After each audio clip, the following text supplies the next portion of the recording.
Greetings, everybody, and welcome to Vibe Rant. It is another Wednesday. They just keep happening. We've got an awesome show lined up tonight. Going to be speaking with my friend Kerri Hummingbird. Kerri has been on InnerVerse before. I think it may have been way back at the beginning of 21 or 20. It's been a while for sure. And we caught up recently on her show Soul Nectar, which I believe will be coming out very soon, maybe later this week. I'm not sure. It's already out. It's already out. Oh, okay. I didn't realize that. Okay, so I'll make sure to promote that and give everybody links to it. So very exciting. We had a good time. And of course, Gabriel, the slickest of dissidents, he's here, my right-hand man. I guess it's kind of my left hand. The left-hand man. Good to see everybody in the chat. What's up, PK? What's up, Gnostic Chef? What's up, Jenny G? Symbolic Studies. And we will be seeing Gordy, the Owl Master, pretty soon. I heard that he was just catching up on some dinner. And yeah, tonight the goal of this conversation is to discuss Kerri's brand new book, Inner Medicine, about connecting more fully with the earth and all of the dimensions available to us in this physical realm. So, maybe it would be really cool to, before we even introduce the book, because one of the main things I really want to discuss in depth in this talk, as in depth as we can get into, I guess, the four directions and, maybe some other directions, how we can utilize them in our own personal work and, getting connected in that wholeness. So yeah, Kerri's going to lead us through a four directions opening before we even talk to her about who she is and what she does. It's going to be great. Welcome, Kerri. Oh, thanks. Yeah, I'm excited. And I spoke too soon. Actually, it comes out this Sunday, your episode. Anyway, I was thinking about, I was like, wait a second, is this Sunday? I'm delirious with time. So time does not time anyway? exist. Time does not exist. It's a construct. So yeah, I'm going to open sacred space, and I open sacred space to initiate us all in ceremony for this conversation through the ritual of opening sacred space. And then we kick off the magic and see what happens. And I'm really excited by it. We'll find out what happens. Okay. So I invite everyone to close your eyes and just tune inside and notice what you notice, feel what you feel. And let's invite my gang. Here we go.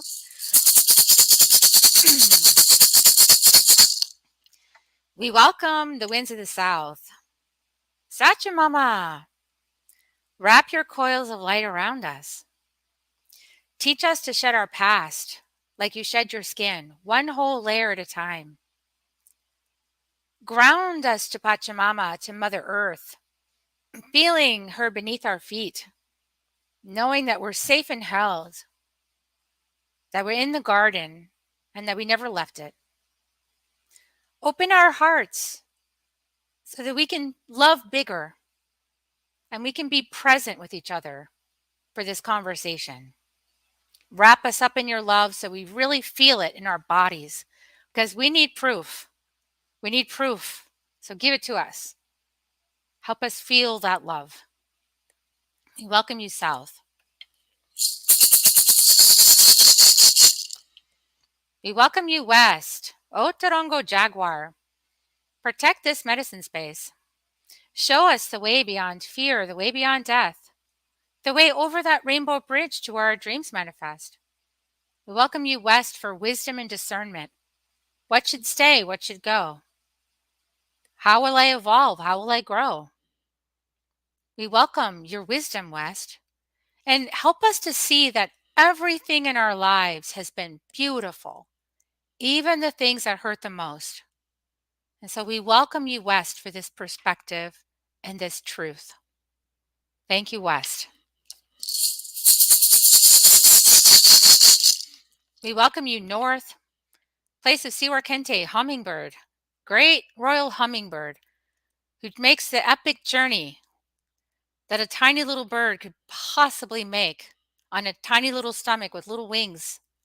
It's amazing. And you can teach us to be fearless as well. We don't need to know where the next step is. We can be guided.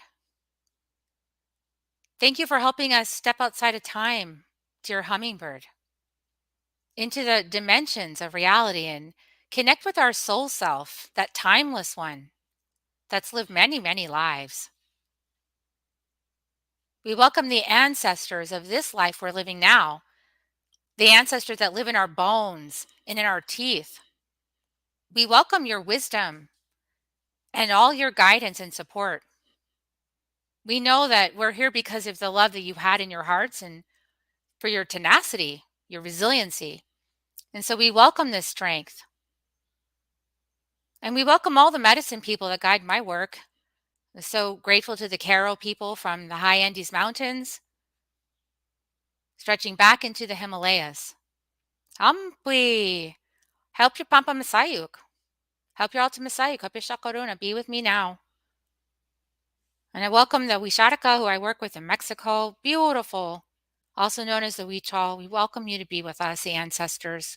Teach us something new today. We're so grateful to have your presence. Thank you, North, for reminding us of who we are in truth and love. Way down in that divine spark in the center of us. Thank you, North.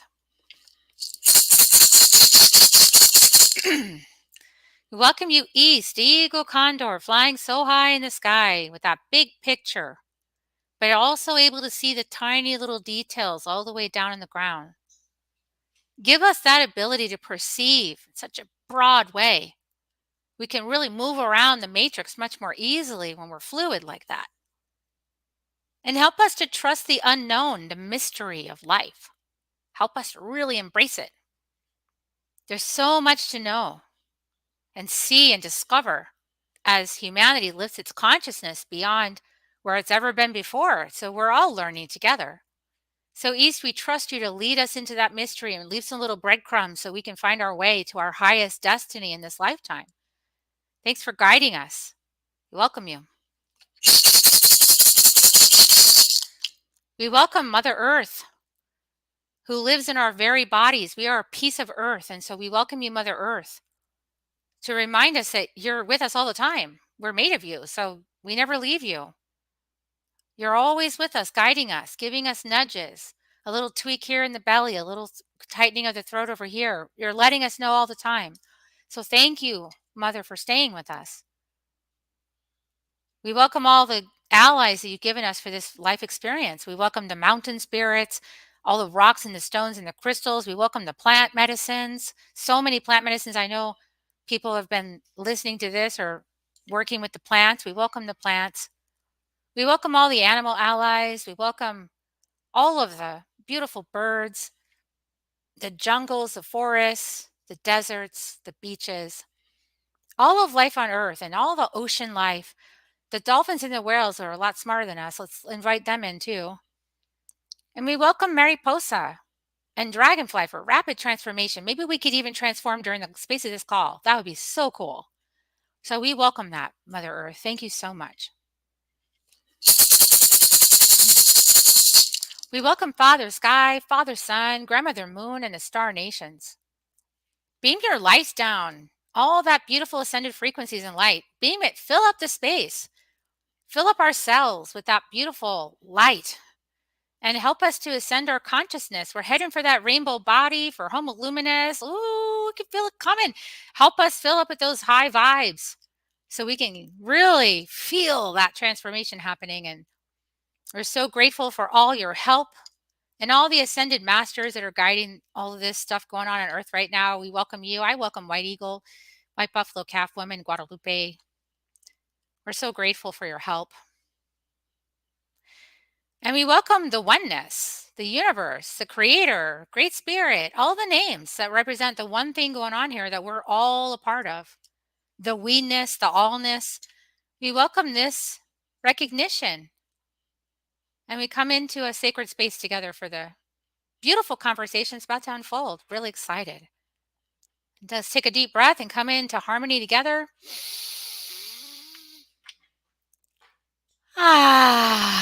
Shaking off the day. Coming in together. Woohoo! Wow, Kerri, that was awesome. That was awesome. Thank you. Absolutely. How fun. I'm glad that I kind of came in afterwards because I was stuffing my face. I'm finishing dinner, right? And I'm like, okay, I got to tune in though.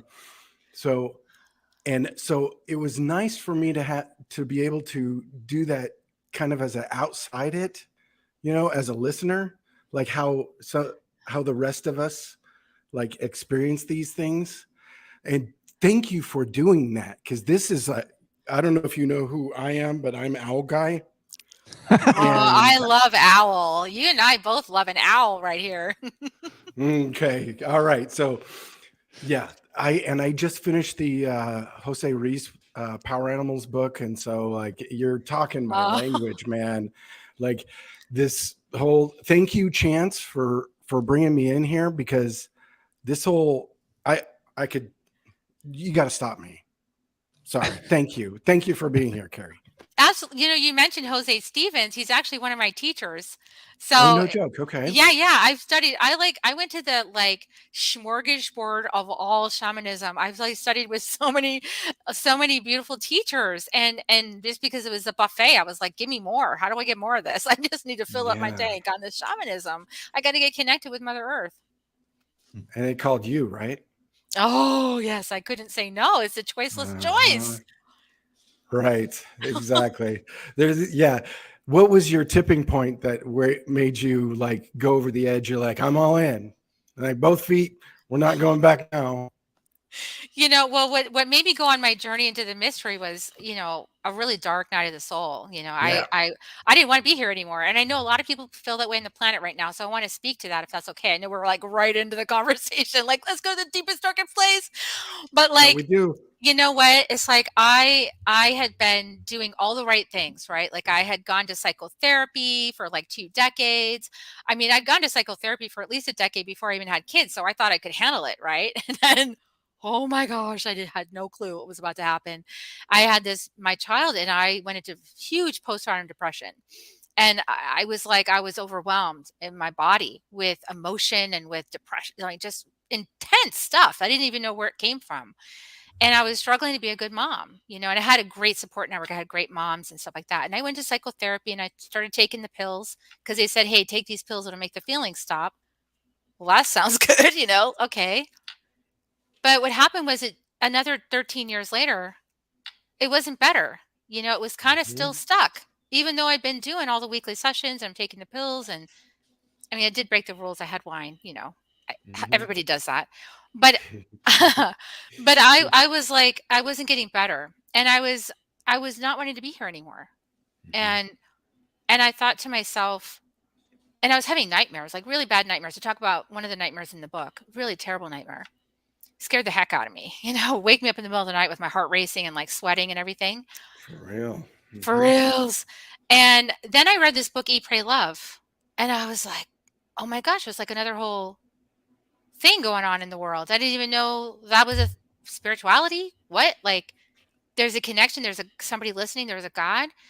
And I went and tried it one night in my bathroom. My husband at the time was sleeping in bed, and I went into the bathroom because I was so miserable, and I just started praying. I was like, please God, help me, like now. And I didn't know what to do, and the tears stopped. I was like, what is that? So I started following that. I was curious. I was like, what can make that just stop? And so when I got the sign, like, get out of here, like this chapter's done. Like, you need to get out of here. This is not good for you. It's toxic. You need to get out of here. There's another thing waiting for you. You don't even know what it is. At that point, I was willing to do anything. And I think there's 2 keys. You got to choose to live, and you got to be willing to do anything. And if you do those 2 things, you're going to get led. So that's what got me out of my circumstance, right?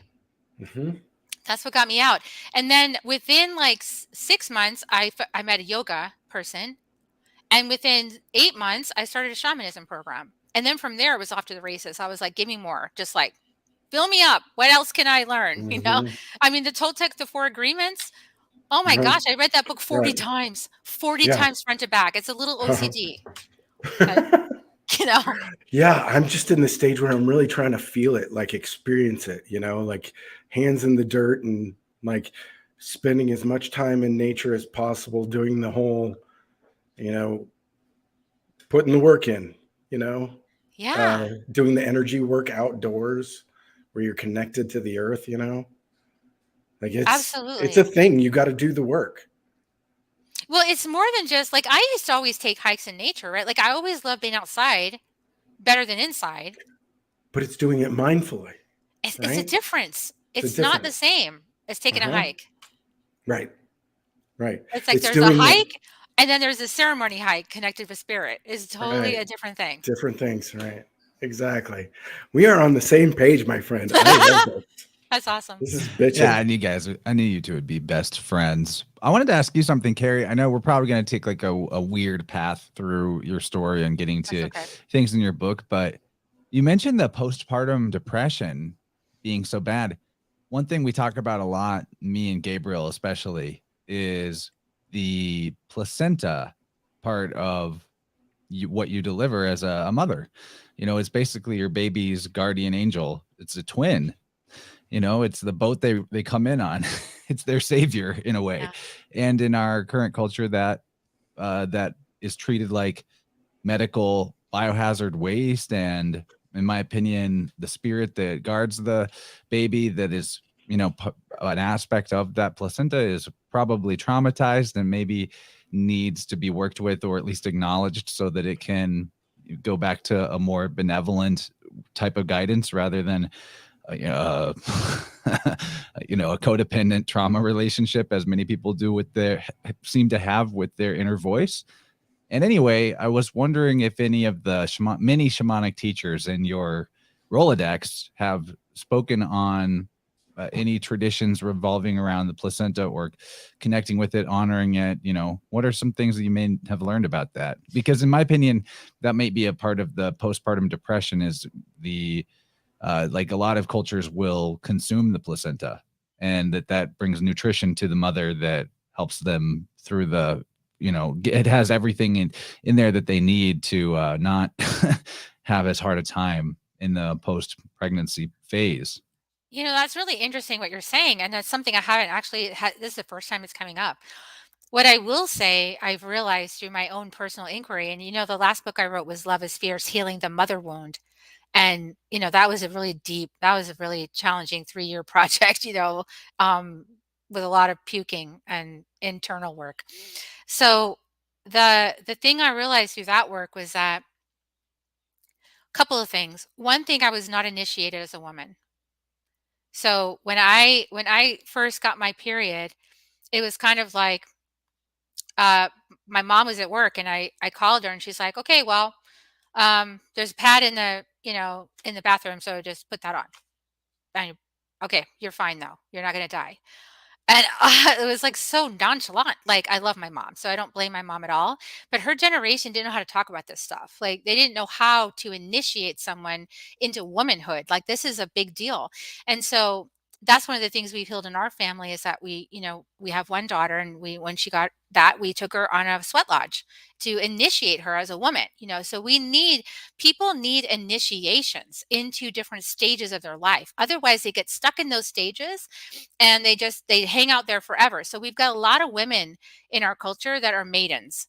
They're like forever the maiden that needs to be rescued and not stepping into their full power as a mother, which is a caretaker for another whole human being. It's a different role and it's a big role. It's huge. So that's one thing I was responding to is here I was a maiden and very comfortable in that role.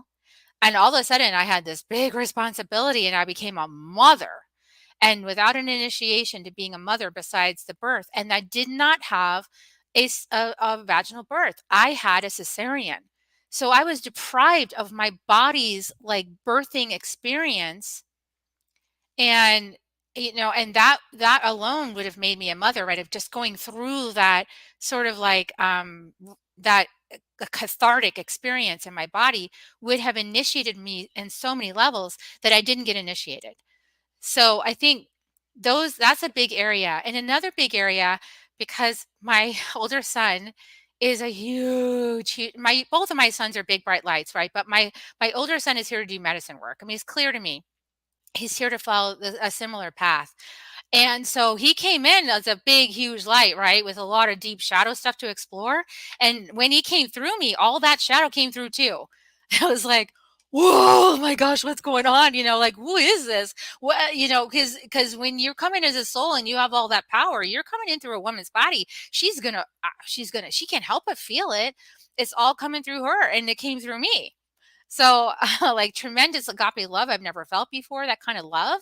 And then also just like all these deep shadows, which have been with us since he came. So, like, I'm still working through his journey and how to support him and honor and respect his journey, not like mother hen him, not hovercraft him, and not also abandon him. So, like, it's this delicate balance of like, where do I stand as a mother of a son and how do I help him navigate that? So, I would say that those are the main reasons. I think it just like it was like a mastery course. It just like got plumped into my belly and I went, "Uh-oh." Even though that decade of psychotherapy did not prepare me for this, I'm not prepared. And we don't have wise women. Like, we don't have wise women circles anymore that hold new moms in the transformation. We don't have those. Indigenous communities have the wise women circle. And they explain things, and they now help the woman navigate, the younger mother, to navigate all this stuff. We lost that. And most of us don't even live near our mothers or grandmothers, where they're far away, because our family systems are all splintered, because we're like the displaced people. You know, everybody here is displaced. So it is a very challenging thing to be a mother up until now in these times, for sure. I know that was a total rant. That was a lot. I'm glad we're starting off with the placenta chance. going Can't help myself. Right into the good stuff, man. That's beautiful. Thank you for sharing that. So you have 2 kiddos? I have 2 sons that are mine biologically, 23 and 20. And I have 2 youngers that are like a freshman in high school. I'm remarried, and almost in high school next year. He'll be in high school next year. So 1 girl, 3 boys is a house full, and we love them all. And yeah, it's a great honor, you know. And I think I'm finally at the stage where it's an honor. I think when I started, I was like, what did I just do? You know, like, I love my son. There's no question I ever loved him, but it was just like, I don't know if I'm prepared for this. Like, I don't know how to do this. I don't know how to do motherhood. You know, do all of the kiddos know what was done with their placenta? Do they all have the story at least to keep with them? You know, I don't know the story of my husband's 2 children, my bonus kids. I know, but that actually came up. I will say it did come up because I lived in California, and I'm 53 now. And so this was how many years? 23 years ago, because I was 30 when I had my first child. And, you know, it was like, what they talked about though was saving the umbilical cord. So they were all about saving the umbilical cord. And thank you. So woohoo, it's working, all the shamanism. So and the plant medicine. Woohoo. So yeah, so I did save the first placenta not the placenta, but the umbilical cord for a little while. And then we moved across the country, and so all that just went, you know, in the franticness of the move, everything. I was not as conscious then as I am now. As you know, many people get more conscious when they have kids because the kids make you conscious. Yeah, they help you with that. Yeah, nothing like a little homunculus mirror to give you objectivity to look at yourself and go, "Holy crap!" Yeah, and it's like I wish I would have known that I was projecting all my shadows onto everybody in my family. Like, if I'd have known that then, I might have had a different experience. Oh, that's how you got that trauma. I gave that to you because they gave it to me. You're like, oh shit, right? When does it stop? Do something about that, right? You know, at least giving them a story. If they have a story, at least they have something that they can, you know, pass on to their kiddos and maybe even improve on. You know. But there's a funny thing about story, though. You want to be careful with story, Slick, you know? Because, you know how those stories you tell at family gatherings? It's like, I call it family lore. Yeah. You were My dad has a lot of family lore that nobody else even has any idea, that we think it's probably made up. Did he make it all up? Nobody else I think he remembers? makes up stories and then like he thinks they're real. Yeah. And they become Ah, part of, I just wonder about that because I work with people's memories all the time in biofield tuning. And, what's the effect of a memory that is inaccurate or not true? It could potentially be the same effect as one that was real. It still forms this geometry of your energy field around you that you're within. So, yeah, and the family generational trauma is such a huge part of working with the deeper reasons for people's issues. We have these karmic relationships that I know you talk about a lot. I see this frequently in tuning as well, that maybe the issue, one thing that happens a lot is the issue will be revolving around the parents being too young and unprepared. And then, you dig deeper into the ancestral river of their energy. And it's like, oh, this maybe has been a pattern for 100 years, 200 years, maybe more, of too young, not ready, too young, not ready, too young, not ready, every single link in the chain. And it's, it's exciting to be in a time where we have more access, more awareness, more tools so that we can break some of those cycles. And I'm like, so some of my friends and that have children right now, I'm just amazed to imagine what they might be able to achieve in life, not having held themselves back with a lack of communication with their body, misunderstanding of the actual reasons why dissonance and symptoms occur.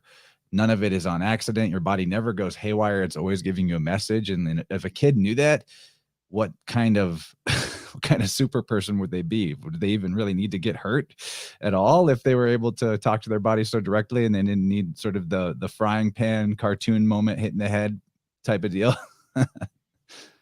yeah, it's true. What you bring up is really true, Chance. I mean, we're at that pivot point, right? And I think many of us know this and feel this or got messages about it in meditations or read books about it or listened to people about it. But like we're at that point where we have a new level of consciousness opening up. And, it's like the opportunity is to step into a higher vibrational way of being. And for some people, that's just going to be moving out of like reptilian brain into limbic brain and starting to feel your emotions and open your heart. For some people, that's going to be the revolution. But for other people, it's going to be moving into this higher consciousness, sort of like the upper realm, and that Paul Selig talks about moving into that upper realm and really opening up that rainbow consciousness that the Buddha had. And that, probably many of us were with the Buddha back then and experiencing that and going, how did he do that? And then like lifetimes later, having this opportunity right now where that opportunity is planet wide. So like everybody is invited to this. And the more of us that, sort of on our way of achieving that, the higher the frequency on the planet lifts because we're all connected, right? And so this is the time. Transcending the human drama. That was the last book I came on here with, was the second wave, Transcending the Human Drama, because we're transcending it collectively as a we, as an us, as an all that is. We're transcending it. Everybody that does gets another level of consciousness helps everybody else. So there's really rapid change right now. It's great. And it's chaotic, so it can be a little turbulent and scary for some people that like things to stay the same. So that's kind of, we're not going to have the same family systems. It's all shifting. And we get to decide what that is, right? Yeah, more probably, in the future, I wouldn't be surprised to see humanity take a more tribal posture in a way, like in a positive way, right? That word is even loaded with the connotation of like primitive and savage tribal peoples. But what we're really, I think all the time about how we are hammered about this idea of racism. Don't be a racist. You don't want to take experimental medical intervention injected into your body. You must be a racist. All that type of like everything. The reason is you're a racist. But that word race means family. And, there are differences between one family and another family, and that we're all more the same than we are different. Sure. But if if I get called a racist for saying that there's differences between different groups of people and that those are good, they're cultural, they're genetic, they're biological, I don't see how that is a superiority thing. That's the true strength. You know, the irony of sort of the cancel culture, in my opinion, is how they're they're all like pro diversity, but actually it's homogeny. You know what I mean? And that's part of what I think needs to be humanity in this current time, is to sort of get out of finger pointing, get out of the currency of victim consciousness, and into strengthening our bonds with our actual community and the people that we know, and even to the point of being choosy and selective about, you know, who we're going to share space with, because we resonate with who we resonate with for a reason. You know, I don't I don't envy the people that are living in like 200 square foot pod homes and like thinking that makes them good people because they're saving the planet, when, you know, all of this doom and boogeyman and we're killing the earth, all that stuff is so fallacious, in my opinion, that the real key, I think, right now is to step out of every level of boogeyman and every level of victimhood and into radical decision making and responsibility, where, you know, we're steering our own ships like that. Well, you know what you're actually speaking to, interestingly enough, is already entering mainstream consciousness. So if you saw Avatar Way of the Water, then if you haven't seen that, it's already entering the consciousness. So in that movie oh gosh, can I really give it away? Spoiler alert, spoiler alert. Stop listening if you're going to see that movie and you haven't seen it yet. Spoiler alert. Okay. So at the end, so the thing about this family is that they keep running. Like the sky people are just really ignorant and stupid, like most of Western civilization, and taking over the world and, you know, burning down the jungles and killing all the wonderful stuff just because for money and profit, right? And so those are the sky people. And then, so this family is like, keeps running. They keep running from the sky people to protect his family. But at the end of this movie, he goes, I have to make a stand. I have to stand my ground. And this is a message for all of us who have been conditioned by Western civilization, Western colonization, religious, you know, industrial colonization for generations, is that we're done being displaced, because we're not just going to displace ourselves onto the next planet. Okay, we have Earth bodies, so nice try. We have Earth bodies. We're made to live on Earth. And so thinking you're going to escape all the stuff you created here by going to another planet is ridiculous. It's time to like stand your ground, grow up, be a mature person, stop arguing over petty, stupid stuff, get connected with the earth, because that'll help you with all that, you know, because when we get connected with Mother Earth, you're back in the mycelial network. Like, so lots of people taking mushrooms right now. Awesome. Because you get plugged back into the consciousness of the planet when you take mushrooms, because those mushrooms, they know how to make mycelial network connections. Okay, that's what they do. They're the network connectors. So they're just like taking your brain and going, by They're the like way, nature's IT guys. you're You know, part they're of a fixing the network. You're part of an ecosystem. Hello over there. You're hurting yourself. And so like mushrooms just like, hey dude, you need to get connected and you need to do a better job. So I remember one of the first times I ever took them, I was standing in a river looking up at the trees, and I got the memo of, hey, you guys aren't the ones that are cultivating the trees. The trees made you. Exactly. They're cultivating you. All of life on this planet is cultivating humankind. Okay. They're all holding space for us. And you can tell because when your dog looks at you like, you know, you're being groomed. Okay. Like your dog is like, open your heart, please. You know, Come on.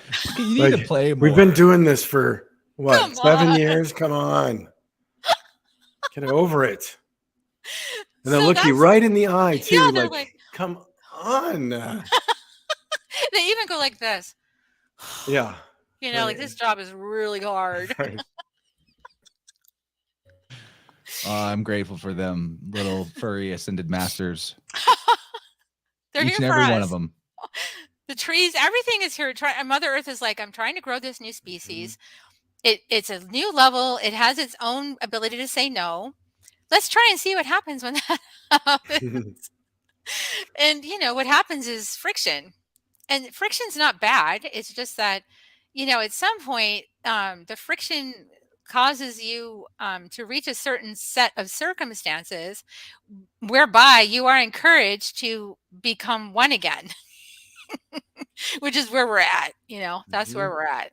So time to become one and really listen up to the planet. And it's funny because we're all like having this conversation, right? And we could I could just shut up and then you would say the next piece, like, because we're all connected. That's what happens. We don't have to plan ahead the conversation. Do you guys remember the days when you had to plan ahead the conversation? Like where you had to get on the same page ahead of time because then you knew what was going to happen. And I remember that because I'm 53. So I remember being on the planet where you had to script things out and kind of be concerned that, where's the conversation going to go? We don't have to do that anymore. That's done.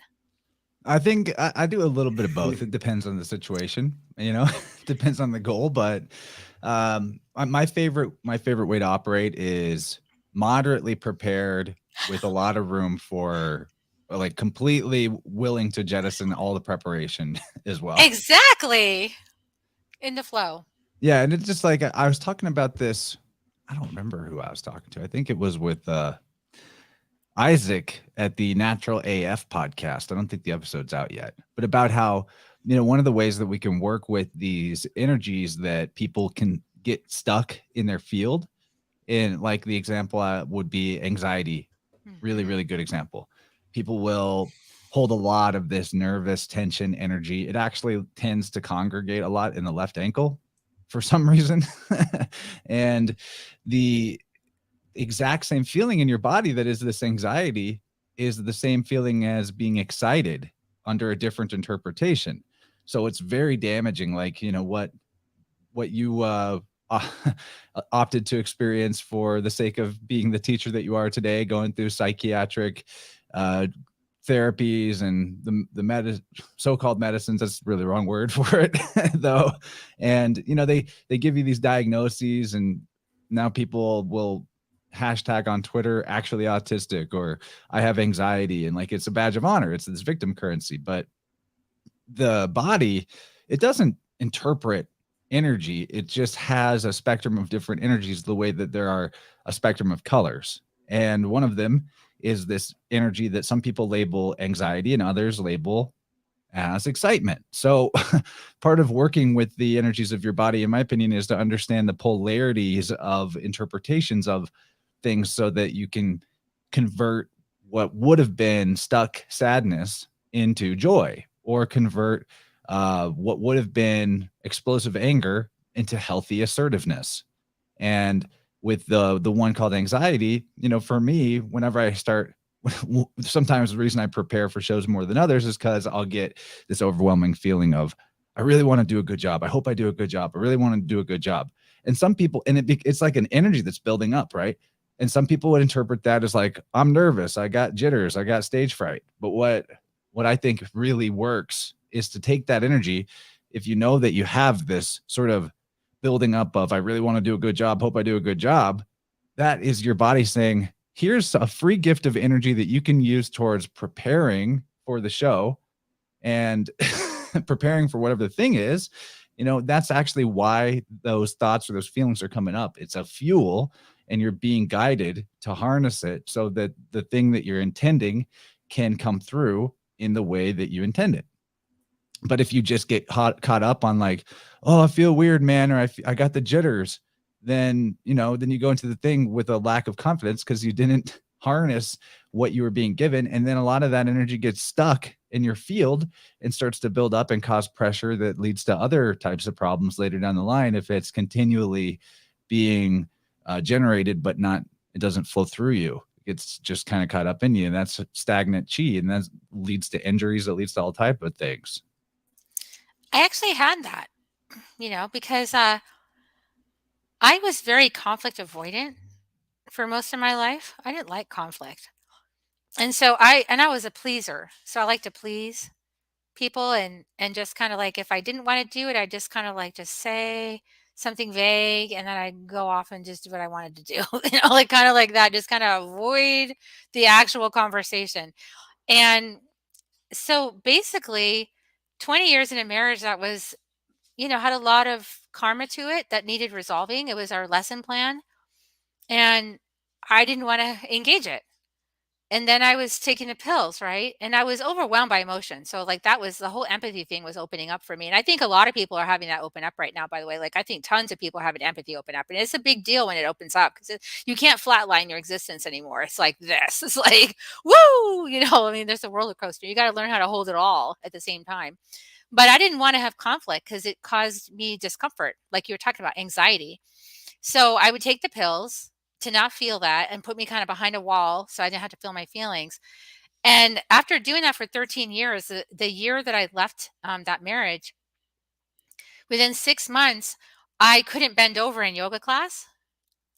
And I was like, why can't I bend over? Like, that's weird. And I went into the doctor and she's like, you have a grapefruit sized cyst on your ovary in your womb. Like, it has to come out. And you'd die. You're lucky that we caught it. And I called that my marriage cyst because I wouldn't have arguments. Like I wouldn't have those conversations. I would just kind of be really angry and then stuff it and then go off and just complain in my psychotherapy session. And then, or anybody else that would listen to me. But I wouldn't actually talk about it with that person. So, relational skills are part of what this new era is about that we're entering. And we've been entering since like the first wave came through in the 60s. It's relational skills. We're learning how to relate to all the aspects of ourselves, to each other in a different way, and to the planet. So we have a lot of relational skills, our bodies, and that we're learning right now. And it's a little messy and clumsy because we're just learning how to do it. So no big deal, right? Slick. I can't let it slide. The word cyst is it actually relates to the placenta. Does it really? The word cyst, it means a basket. The basket is the placenta. It's the basket that Noah is brought down the river in his basket. And then Noah has to solve the riddle of who were his. Moses, I mean? Oh, thank you, Moses. I mean, it's like, astrotheologically, it's the same guy. Thank you. Yeah, no, you're right. It's Moses is who I meant. And so he has to use the fabric of his basket to discern who his true ancestors are. And so that is profound. Ancestry and the Sesta KV is all your family. And then everything comes back to the placenta for me. So I'm just going to throw it all on the table really quickly. But even the word birth is an anagram for your tribe. BIRTHTHRIB. Wow, that's crazy awesome. Your birth and your tribe. It's all the same. I mean, and so even the letter H is interchangeable philologically with the E. Like in Greek, the letter eta is either E or H. So yeah, birth and tribe, 100% an anagram. Yeah. Nice one.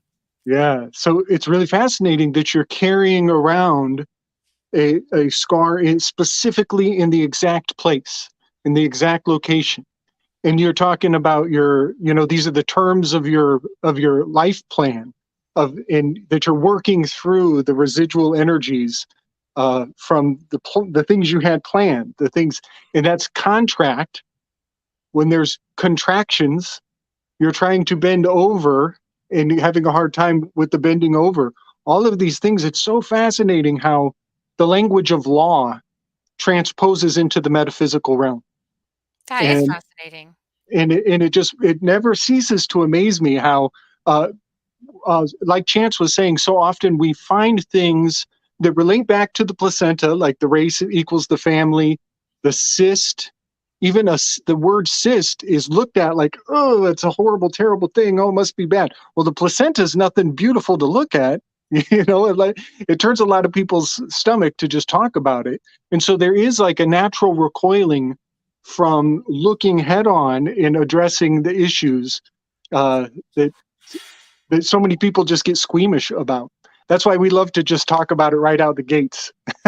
Yeah, well, it's actually really necessary because one of the things that's coming up in my circles with women is the disconnection from our bodies, the disconnection the disembodiment actually that we've had, because honestly, being a woman on the planet right now and for the last few generations has been pretty tough, because we're waking up, we're becoming more conscious. And in the process of that, everything that's in our ancestral DNA that we're now changing, right? Because we're transcending the human drama. So we're changing a lot of these paradigms of conflict and reaction, and the disempowerment and the denigration of the feminine energy in the body is really hard to cope with, right? There's a lot of really terrible feelings that come up especially when the ancestry gets invoked in your bones and in your DNA. And when you become a mom, like that obviously happens, because your ancestry is getting invoked because you're having this like initiation. That is hard to feel. And so a lot of women dissociate from their bodies. I mean, it probably dissociated from the time they're little because of various other traumas, right, that happen when they're little that shouldn't be happening. So, and the whole culture kind of encourages us to disassociate from our bodies. So, this is me at 53 talking. Younger generations today might go, well, it's not so much happening like that. But in my day, it did. And so, this is important that you're talking about this, because a lot of women are like, even coming to the point of questioning, like, should a 15-year-old girl or a 13 or 14-year-old girl, her first experience of somebody down there in her private area, be a gynecologist that she doesn't even know with a speculum stuck up there? That is just so wrong on so many levels. It's a Very violation. rapey. It's very rapey, right? But they Right. say it's good for you. Right. It's for your health. I'll just speak up for the men too. There's the same thing with, checking their balls for is that what are they even checking for? And is it even prone that children would even have it? I forget. Is it prostate or prostate? What are they? I remember, it's all coming back to me now. Oh, I remember that as a teenager having to drop my pants and like some strange person cupping my scrotum. Yes. Like, And that's what purpose did that serve? I would know if something was wrong and I could tell them at that point. But the whole thing is a big set of training rituals from very young age all the way up to, and it continues on until you get your first colonoscopy as an older person, right? The training being that you don't know anything about your body. You need to go to the magical priest in the white coat. They know, and you don't have to worry about operating the body properly. It's just like a vehicle that you take it into the shop for the repairs when it gets broke down, and let the mechanics take care of it. That is such a good analogy, Chance. Whoa. But and that's external medicine. That's why my book is called Inner Medicine. nice. Right? Nice.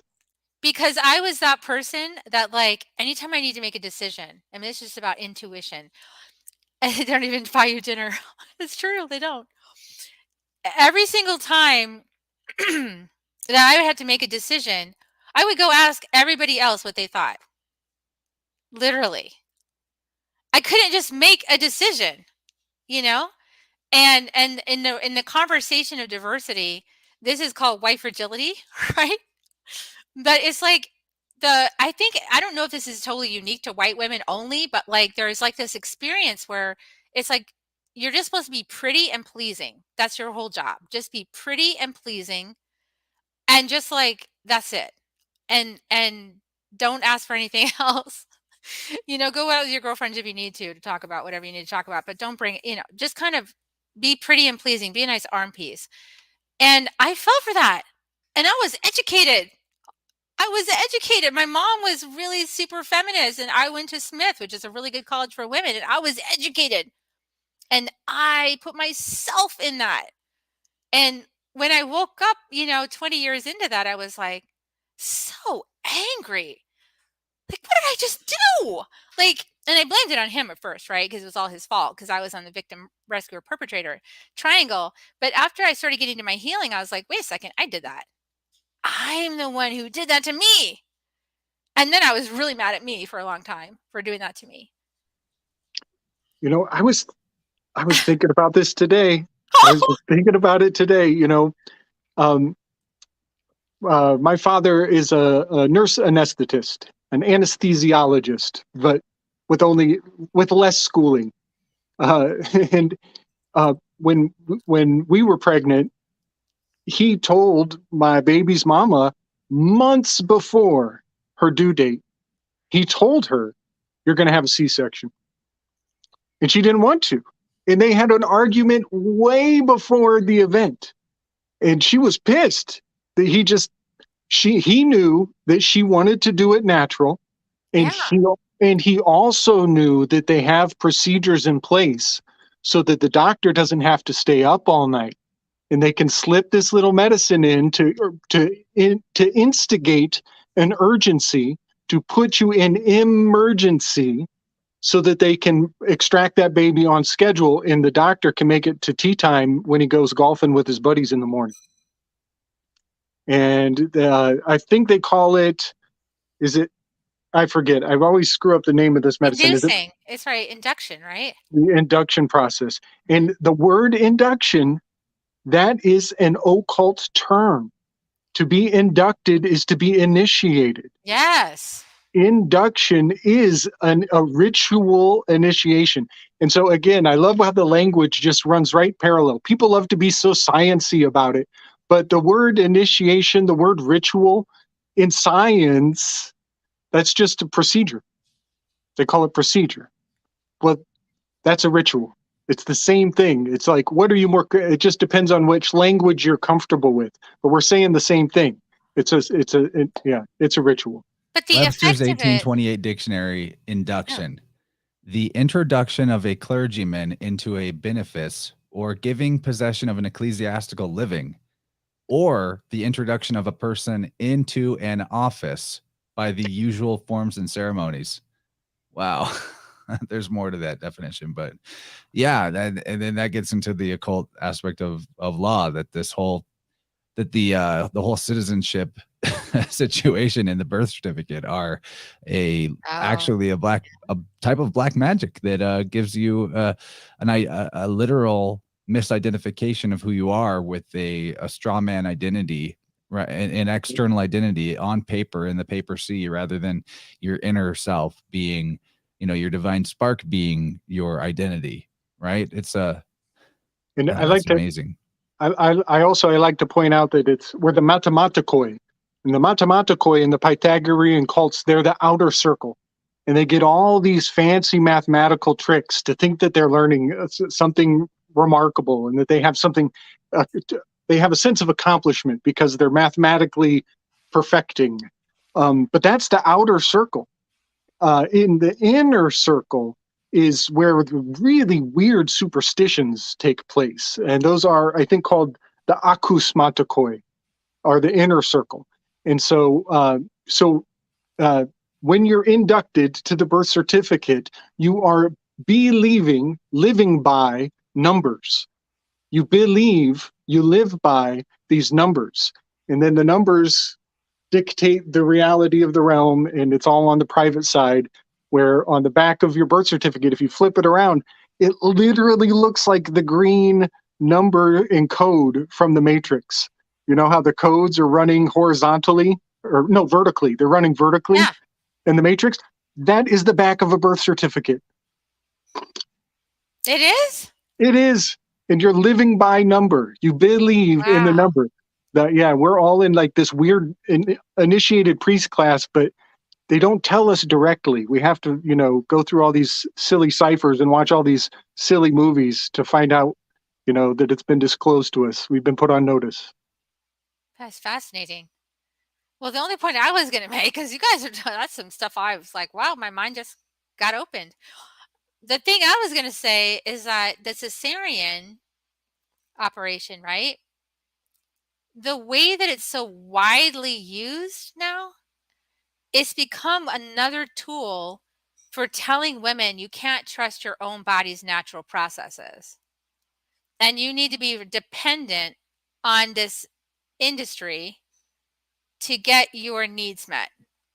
It's, and this is just, I'm sure you guys could mention like 1,000 places where that's true, but it's like a woman who is actually going to trust her body to do to have birth, right? To go through the initiation that life gives her to become a mother.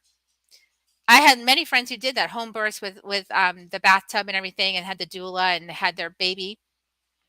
And I was jealous because I wasn't able to do that. I had my own reasons why I wasn't able to do it, but I wanted to. And that initiation is powerful. It's a very it puts you in your hips. It puts a woman down in her hips. And when you're down in your hips, you're like in your power. You're in the bowl of your ancestry, right? Like you're anchored down at your tailbone in your hips. And just like you're an earth mama, at that point. And so I've spent the rest of my life getting into my hips, and it's taken me my spiritual path, the last 10, 12 years to get down into my hips, and which is the journey from the maiden into the mother, and now I'm making the journey into the, I would like to say autumn, I'm going into autumn now. I'm not quite grandmother. I'm not quite, crone, but I'm heading into like autumn, and I like the way that sounds. So I'll use that instead of crone because why? Because we're so like age conscious as women in the Western society. We don't want to be old.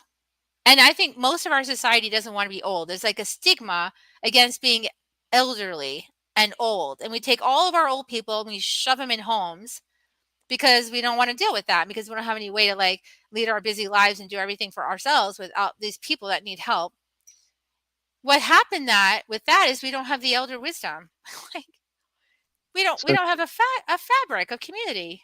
That's such a good point. That's such a good point. And that really is something to admire about the Eastern cultures, is how much, I mean, even their language is acknowledges the elder. You don't even speak the sentences in the same structure if you're talking to somebody who's older than you. Exactly. But our Western culture is all about displacement. So, like just consider, I thought about this a lot because I was like, nature doesn't make mistakes.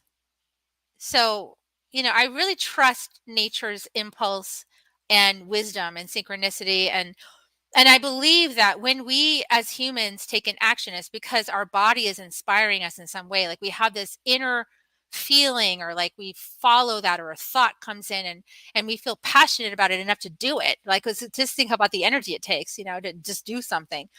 Think about the energy it took ancestors of this that live on this country now to travel across the whole ocean, to live in a completely different continent, never to see their family again, never to see their homelands again.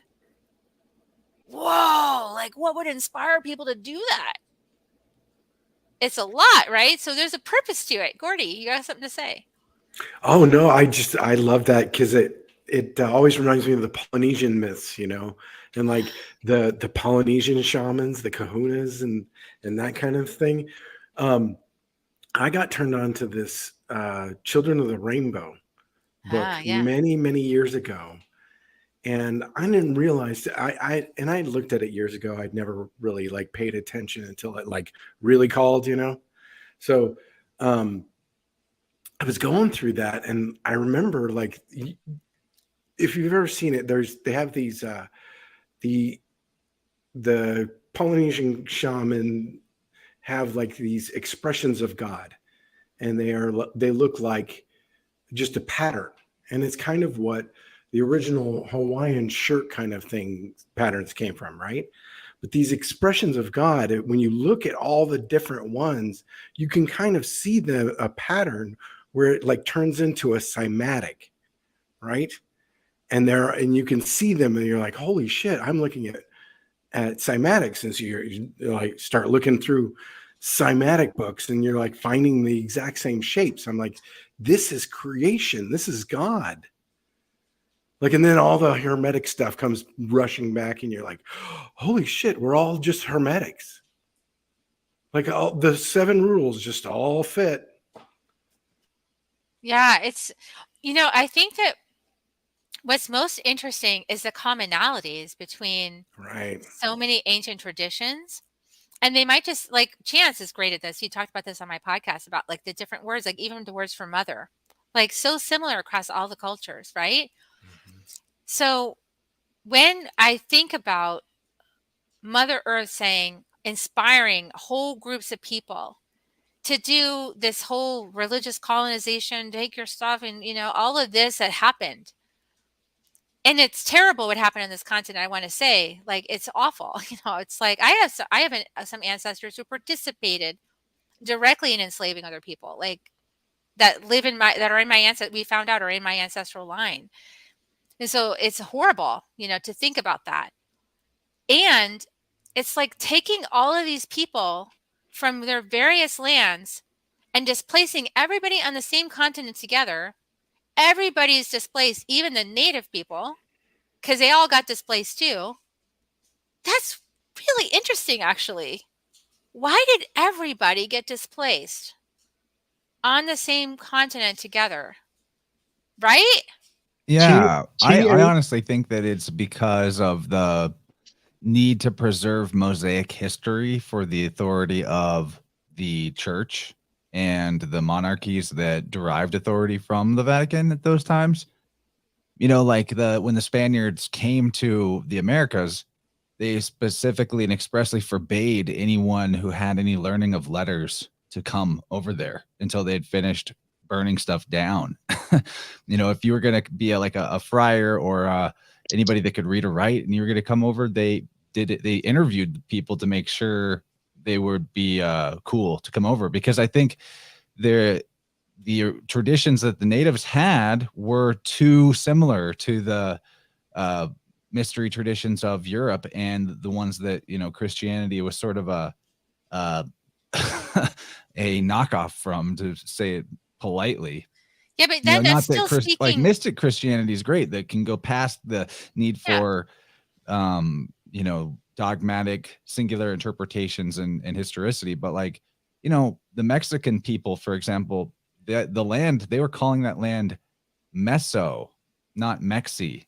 It was Meso, like sounds like Mesopotamia. And that root MSE or messy, that's literally the same root, as Hebrew didn't have vowels originally in the first place as Moses, which means Messiah, MSE, MSH, depending on how you transliterate it. So they had stories from the Pentateuch, supposedly, which is the Old Testament, the first 5 books of the Old Testament. They had a version of Noah, who he was the creator of wine. He had, people thought in the Americas thought they were either descended from Noah's good son or his bad son. His name to them was like Cox, actually. But I could go on and on about this, because I think that it was maybe all that displacement was a necessary component to keep up the pretenses that allowed for those who had authority to remain in authority. Because if you pull the rug out from under all that sort of historical Mosaic narrative, then why are the people who are in charge then? If none of that stuff is literally true as it had been presented. And now we've progressed so far past that point that it doesn't matter anymore. The the illusion of the separation between state and religion has, that particular magic trick has been done in complete totality, where now literally the magic of authority, as it is invested in government, is so mystical and believed in without any hesitation in a religious way, to the point where most people are blind to their entire notion of authority and never even think about it at all. At least in the past, the reason for the authority was sort of expressly given as, we descended from this hero, or we descended from this tribe of Israel, or yada yada. But yeah, we're in a strange place now where the cult of the state is secularized, in the sense that all trappings of spirituality are seemingly removed from it. Although under the surface, the devil in the details, it's very spiritual system, especially things around citizenship and the bringing in of a new life into the world and birth, as Gabriel has been alluding to in this conversation. It's a very, very deep study. So yeah. Well, I think I'd like to bring another perspective, maybe, which is that there's some really interesting step along the path of evolution to bring diverse people together from different cultures into one space all together. Because what happens is In the gene keys, it's the shadow of reaction. And the shadow of reaction is what happens when we meet somebody different than us or that doesn't agree with us, and then we fight, right? Like we just immediately just react. It's like chemistry. It's chemistry. And it actually does have to do kind of like that, because if you think about every ancestral line is a fractal, like from the Big Bang or whatever, and like all these ancestral lines are fractals. When different fractals come together, it actually causes a tremendous friction. Mhm. And the friction that happens, and this is what happens in karmic relationships. You get with somebody whose fractal line is like really opposite of yours, like total opposites attract kind of thing. And then the fractal starts to like come together, and it's tremendous friction as those things are merged. And the friction is actually clearing both fractal lines of disturbance. So It when generates energy too. You know, it generates friction creates energy, energy. but it clears distortion from both fractal lines when they meet like that. And then that leads to harmony on the planet eventually, right? So just think America, like it's very tense. It can be very tense in this country, but I've been alive 53 years now, so I remember how it was, you know, early on. And it's actually mostly more amenable now. Like most people are we're able to talk about some really hot topic stuff together, and we can actually have that conversation now, or we can never have that conversation before. And I think it's because of this merging and these, you know, these fractal lines coming together and the friction, and it's clearing all the air of all these past ancestral experiences. And there's like in each fractal, if you take gene keys, they're actually, you'll see repeating themes across generations. So like this fractal may be dealing with stillness, but like it starts with like stress. This other fractal is dealing with judgment, you know, and that leads to integrity and perfection. And so when they're dealing with opposite things, they're coming together like, you know, like it's really like it's angsty. And then as you come together, you're trying to make a marriage work, let's say, or you're trying to make a community work, or you're like have Congress, you know, any one of that, and trying to come to an agreement. It's like those forces are just like, you are not agreeing with me, right? That's kind of like helping everything be cleansed, actually, to create true unity. I always like to point out the term the American experiment. That's the T, the American, A, X, the American X experiment. Well, you might be, the X may be just ex-American. That may be like how we end up changing our USA to USX or something. Right. Yep. I wonder about how this, because we see it changing. Like clearly the empire has fallen already. They just don't know. Haven't. Yes. And that's what realized it yet. That's what X means. X means change. Mm-hmm. It's the mutable symbol. Yeah, man. Yeah. Exactly. Mutation, transmutation, man. The X-Men. It's definitely getting pretty trans up in here. That's another. We get past that too. We get past that. Because that challenges all the religious, you know, stereotypes, right? It challenges all the stereotypes that everybody's put into a little box. Like you can only be like this, and if you're like this, you're shameful, and if you're like this, you're you know, celebrated.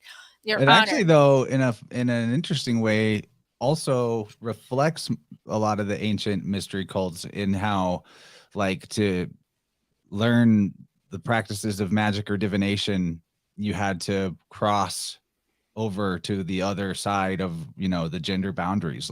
It's throughout many cultures. Like an example would be Odin in the Voluspa, learning the feminine magic from the vulva diviner priestess and having to put on women's clothing, or Bacchus and and his bacchantes, the revelers of Bacchus would do a lot of that sort of transgressive taking on of the other gender's role as well. It's definitely been a part of initiatory systems for a long time, you know. And I don't mind what anybody wants to identify as. I just don't like, it hurts me to see people hurt their body and feel uncomfortable in their body enough to do physical lasting damage to it. That's really where I'm at with it.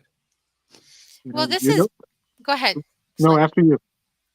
I think this is part of the, you know, in the Andes, they talk about, and in the Himalayas as well, they talk about the middle way, right? So we want to walk the middle way because that's the balance place, because we live in a polarity. So everything's polarized. But what we're seeing now is like we're moving from black and white to gray, or what I like to say rainbow, you know, spectrum. So we're moving out of like you have to be a man or you have to be a woman, and to, well, there's a whole range of expression that you could actually have. And I don't have all the science on this, but I one of my friends posted on Facebook who is a scientist in this regard, like sexual scientist, I guess. I don't know, gene scientist. And she was saying that there's actually like many different markers to determine someone's gender, sexuality, and then how it's going to express for them as a personality. Like there's actually personality gender. And it's all mixed in. So there's what I want to say is we're moving out of conformity, or we're moving out of duality in terms of like, if you don't agree with me, then you're out and you're the opposite, you're the other, into, oh, there's like 8 billion perspectives on the planet, and we're not really going to like align with anybody 100%, and that's okay. And this gets to the diversity conversation we were talking about earlier. It's like nature loves diversity. It's clear. Nature thrives with diversity. So what we've done and what's happened up until now is that everything has gotten clamped down into these tighter and tighter, like polarized boxes. Like you're either Christian or you're not Christian. You know, there's like that one going on. And I would live in Texas, so I hear that all the time. So what about the tension of having those structures in place builds the friction for everything to bust loose to be the authentic expression underneath. So we always need that grit for the pearl. We need that, like, that tension, that like pressure, you know, to like, stop telling me what gender I am, you know, like this. And then it's like busting apart all the systems. Stop controlling me, all the domination and control. It plays a part in the busting free of the divine feminine, which is the diversity. The divine feminine is the fluidity. It's chaos. It's chaos, you know? It's the mystery. It's like, well, just go and see what happens. Run an experiment. You know, it's like very free and fluid and mutable and changing and like never going to be the same. And that's what the patriarchy is trying to like we just call clamp it the it ladies of pickle. down. Oh, if the moon shows up in the sky wherever she wants, you know, and she has different phases, you know, the sun goes, you know, very predictable. Sunlight, thank you, sunlight. We need sun. But the moon is like that part of life that's like this. It's like dancing, playing. Where am I going to show up next? That makes it interesting. Now, if you just stare at the moon, especially a full moon, it looks like it's wiggling around up there.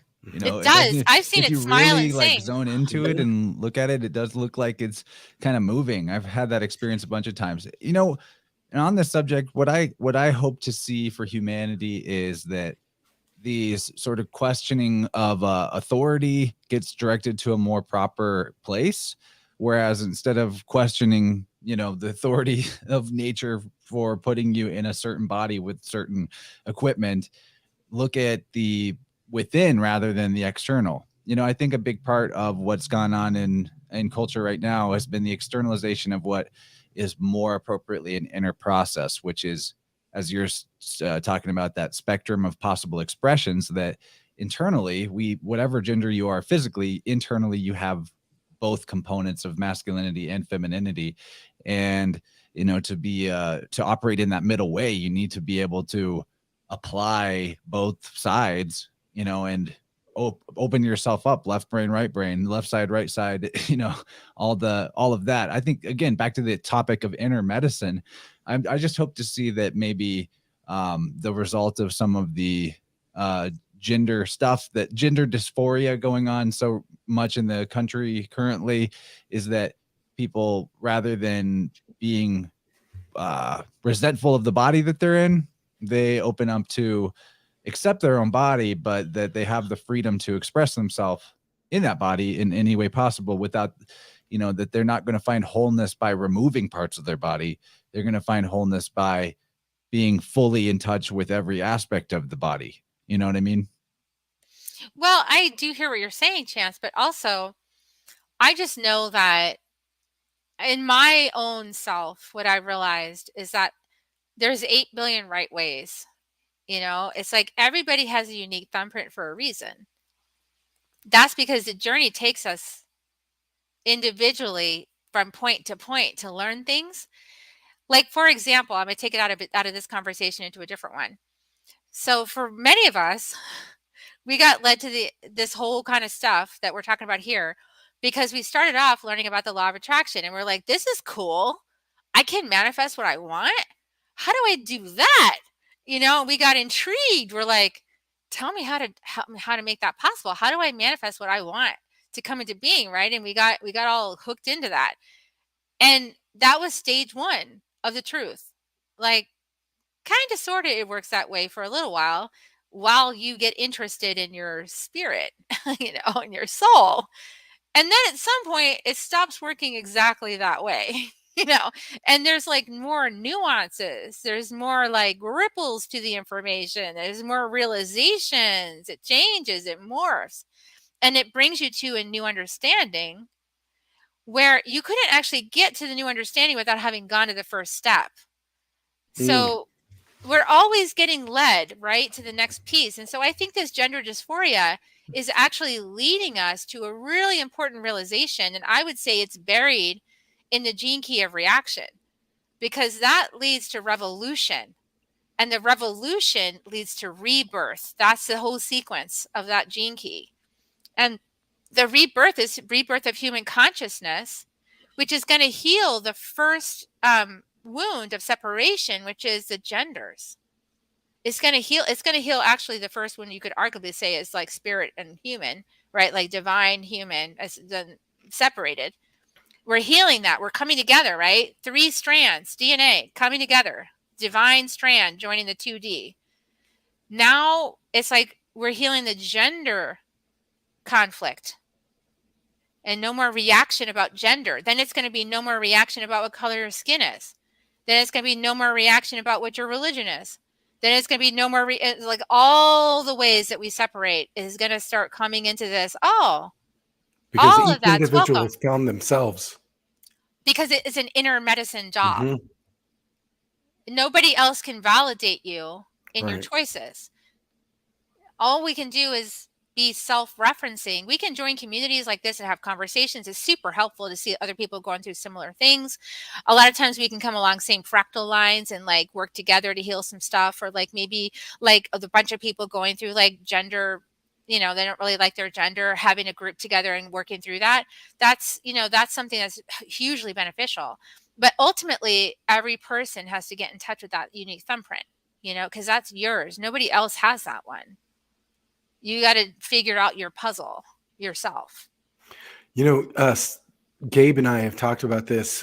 Chance, we've come through this over and over again. These things, these ideas come up, like the 2 pillars, but we're supposed to figure out what's on the 3rd pillar.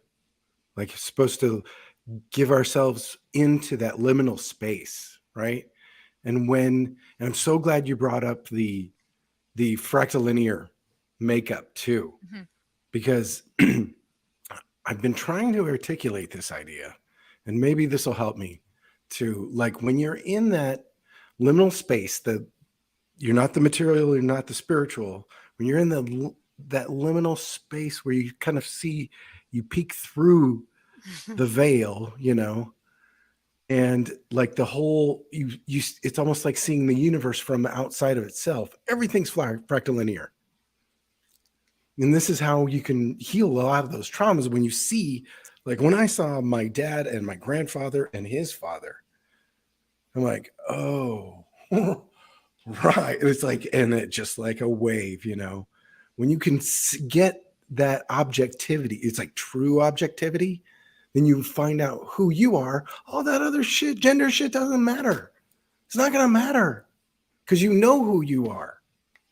You know who you are. And I love that you brought those fractal linear patterns, because when you were giving us that, you know, that visual, the thing is, how many times around the spiral does it take to heal a pattern?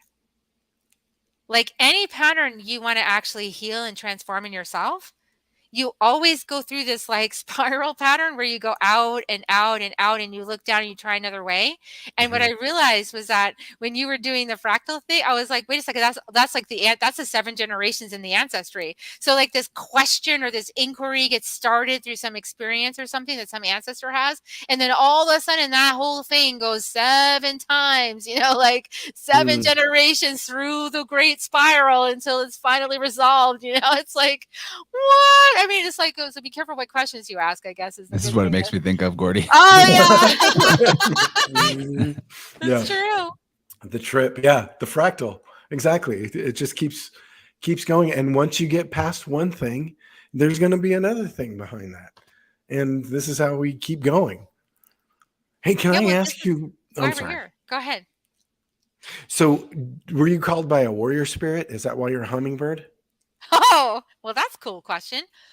Actually, I did my first shamanic training for 6 months, and I realized I could buy a house, and I bought a house. I was looking to buy a house, and I was buying this house I'm in right now, except that it had been under contract, and they'd gone back and forth already like 5 times. So my real estate agent was like, nobody ever quits after that. Like, they're going to close. And I'm like, no, that's my house. So I did a drum journey, and I started like visualizing myself in the house. Law of attraction, you know, I was playing around with that. And I started visualizing myself in the house, and I was like, this is my house. And my deceased grandmother came to the house and was like, I love all of this. This is so great. I'm so glad you're up this house. And it was real, you know, but I was making it up. And then all of a sudden at the end of the journey, I did not make this happen. This is why it was so awe-inspiring. I'm in the vision in this house, in the kitchen, just in my mind, having my journey. And I look out the kitchen window, and this rainbow light comes up with this hummingbird and hangs there. I was like, wow. It was one of those moments. Wow, I didn't make that happen. And then the phone rang. Hello? It was my real estate agent. The deal fell through. How much are you offering? Whatever they want. Wow. So I started calling myself Kerri Hummingbird at Drum Journey, you know, and then pretty soon I changed LinkedIn. Well, that kind of threw my my Silicon Valley career for a loop, because I had been in technology for 20 years doing high tech stuff, and they were like, "What is she doing?" She's lost her mind finally. But no, I was just being real. Like, to me, that was my name. I mean, as a woman, you're always given somebody else's name. And for the first time, I got a name that was mine, that was given to me by spirit, by source, Kerri Hummingbird. I was like, damn, I'm gonna do that. And so I became that. And my license says it too. My married, so it's Kerri Hummingbird saw me. But my license says it and everything. They all look at me. They're like, your name is really Kerri Hummingbird? I'm like, yes, it is. That's a cool story. I always love it when they have a great story, because it's clearly, if you have as weird a life I do, clearly you do. So it's going to have a great origin story. So do you feel like that draw to the warrior spirit? Because that's how I get from hummingbirds. They come around my owl tree once a year because there's a peregrine in the area, and they will hassle the hummingbirds. Oh yeah. Well, the peregrines won't mess with the great horned owls, so the hummingbirds will come and sit in the acacia tree with the owls, and it's like the weirdest, like like giant and tiny little, odd couple thing in this same tree where you have giant owls and tiny little hummingbirds. But the hummingbirds, the energy that are like, they're feisty, They are. high strung and really They never slow down. I mean, they they sit never slow there down. really still, They're carrying swords. and then they get going again. Yeah. That's me. I sit really still, and then I go, and I'm off in the world, and then, like, all this stuff happens, and then I come back and sit really still. And that's actually, it's funny. It's in my gene keys chart, and it's in my human design. I'm a 2/4, so I'm a hermit, opportunist. So I'm always like split personality between those two. It's like I'm either like out there mixing it up, or I'm like caved. Mhm. Yep. Another hummingbird, interesting hummingbird symbolism that's kind of related to the home that the experience of the home that you're talking about. I mentioned how the ancient Mexican people had a version of Noah.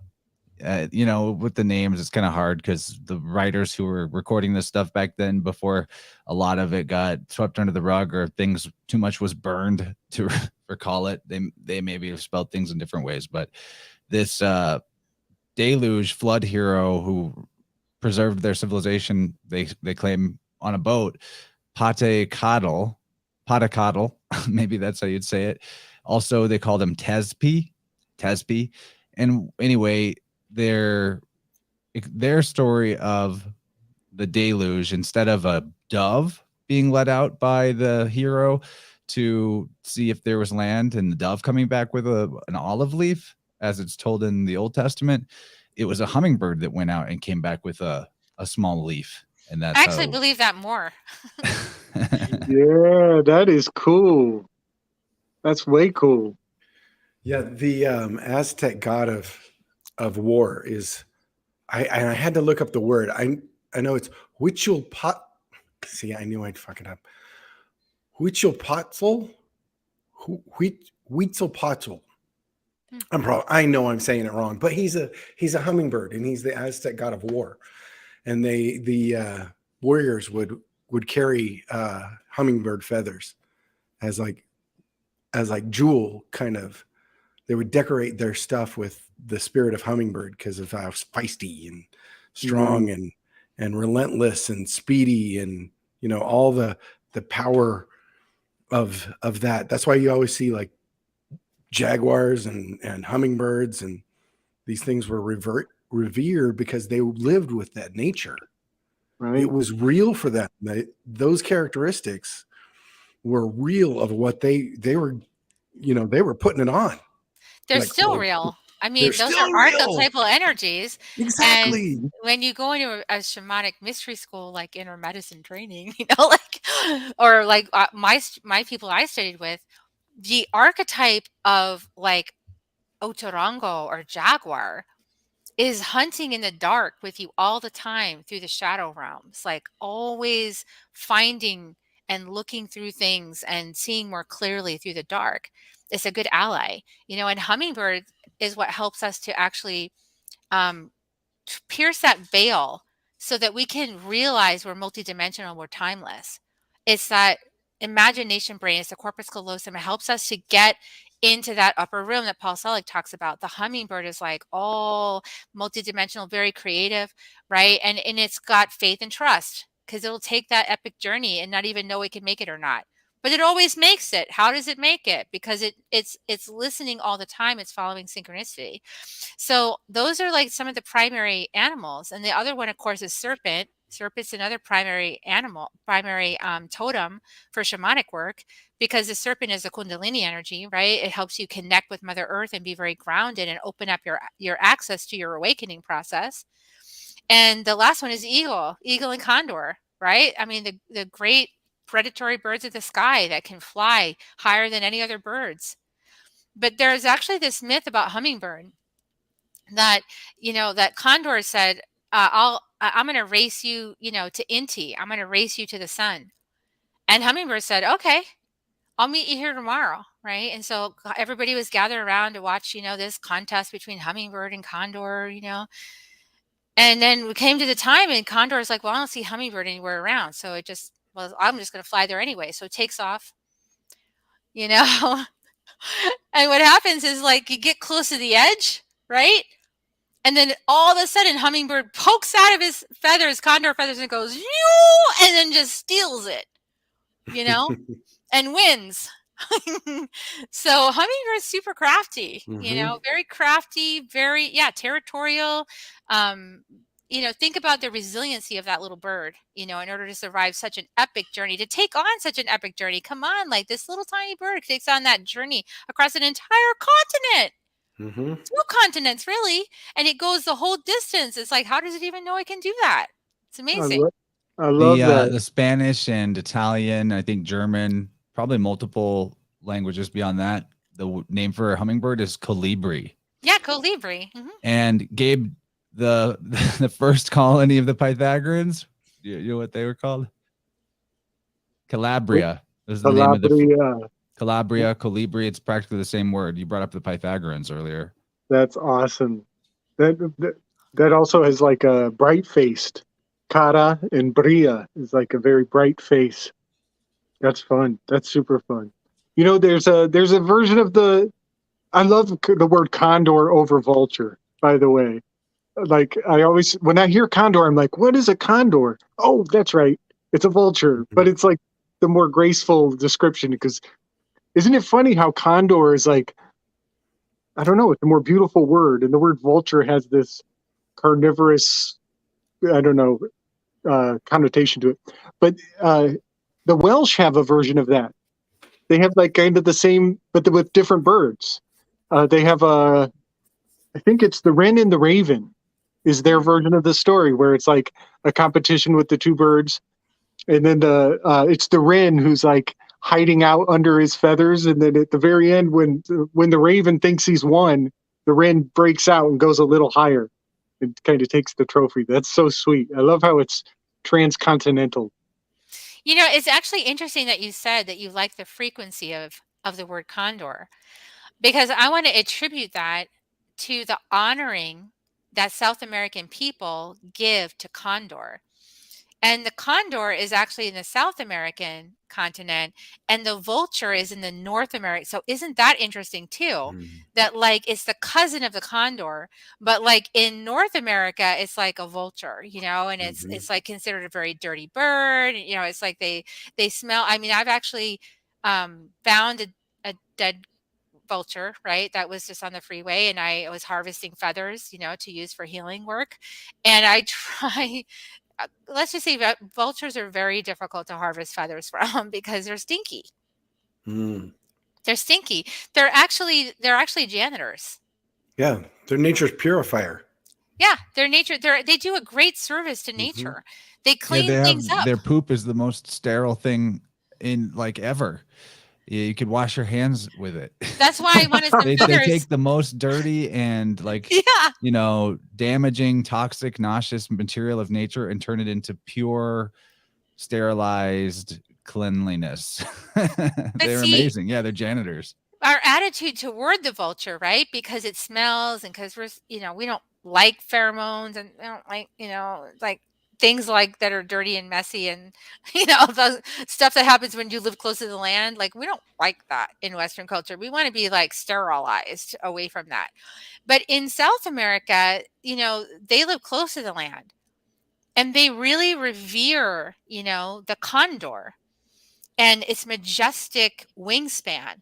It's the largest bird, and it's beautiful the way it gracefully soars through the sky. And when it comes, it's like a source, it's like a sign, that like you've got great power or that great power is coming to you. Like power has noticed you exist. Here's the condor as proof, and it's see it as like a sign. And it's a big deal, in South America with the condor. Nice. It's interesting that they're cousins. I always assumed they were the same with just 2 different words for. They look different, actually. They do? They look very different. At least the ones I see here in Texas, they look very different than the condors I see in Peru. That's nice. Yeah, it's always good to like, give gratitude for the spirit that is doing the job that you don't want. You know what I mean? Right. And it's revealing that it's the Prometheus chained on the rocks being punished for giving fire to humanity. It's a vulture that is eating out his liver. Specifically, it's his cleansing organ that the vulture is focused on. So it's just so fascinating that something that has all that whatever connotation, the end result is a purification and of recycling. It's a powerful ally. I mean, there was one time when I was maybe like a year or two into my shamanic path, and I was doing a shamanic journey, and I'd had, let's say I was trying to cleanse myself of some of the acrimony from my first marriage.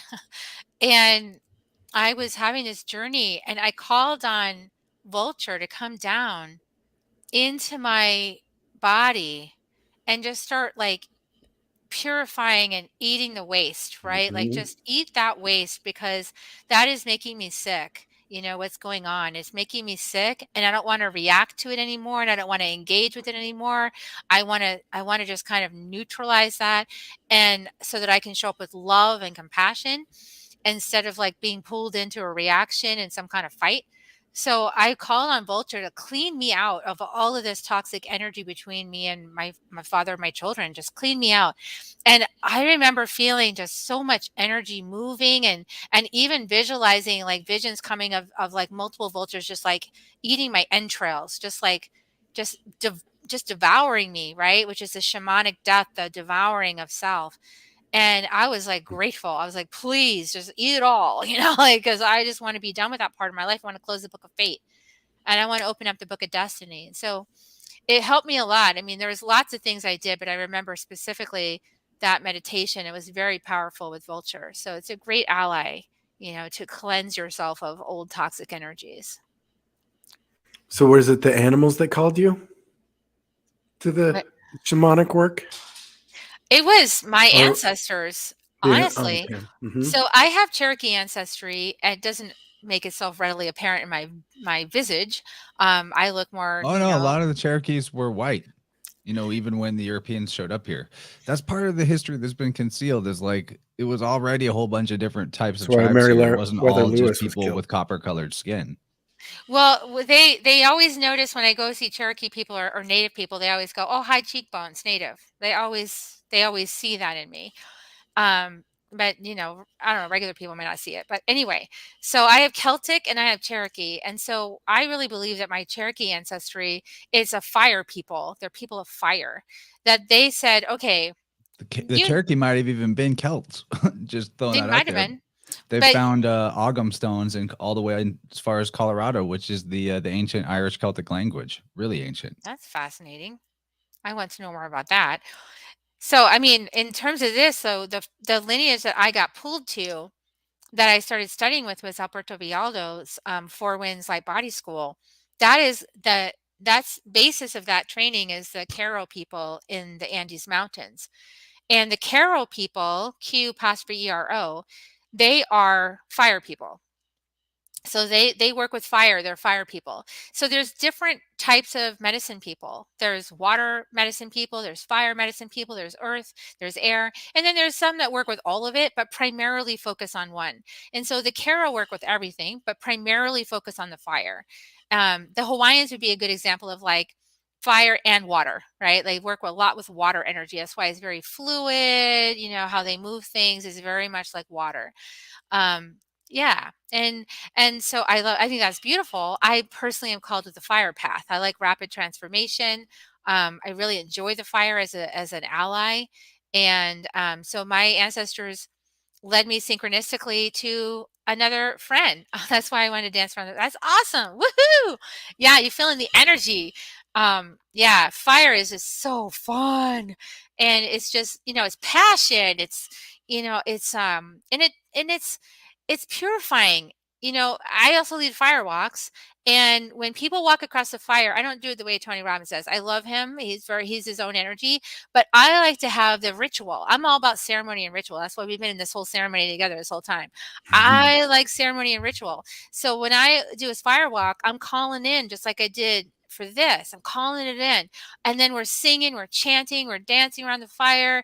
Everybody's dancing and getting attuned to the fire, and to the energy. And then when your body tells you to walk, you walk.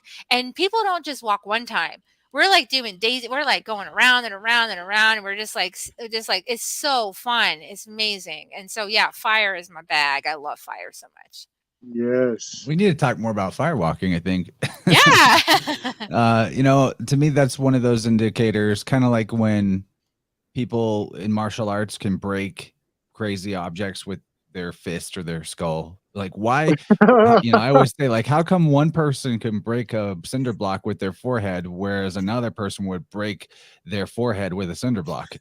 I think that it's like evidence of chi or life force that can be directed to different parts of the body through attention and through intention. And that becomes like, you have that energy in your fist, you can break the board. You have that energy on grounded into your feet, and you're paying attention to your feet. You can walk across the coals. Can we speak about that? It's not something I've tried, but it sounds cool. Yeah, it's actually really fun. So there's multiple reasons for the fire walk. One primary easy reason is that people are afraid of putting bare feet on hot coals. So that's an excellent reason to go do it. Because if you're afraid of it, you want to counter your fear. And fire being like hurting you is one of the first agreements that every person gets when they're growing up. Because fire's in the home, like the burner or something like that. And your parents, the first thing they teach you is fire hot, because they don't want you to put your hand in the fire and burn yourself. So it's one of the first agreements we learn as human beings. So when you walk across the hot coals and you don't get burned, your feet, first of all, you don't incinerate, because I had visions before I walked the first time. I was like, I'm just going to spontaneously combust. I was terrified, but I didn't. And not only that, but I got like a little kiss from the fire, and that was it. It was no worse than wearing the wrong shoes dancing. I was like, are you kidding? All of a sudden that bust all of my other agreements about life. Like everything is suspect now, I don't think I believe any of it, and that's a good place to be.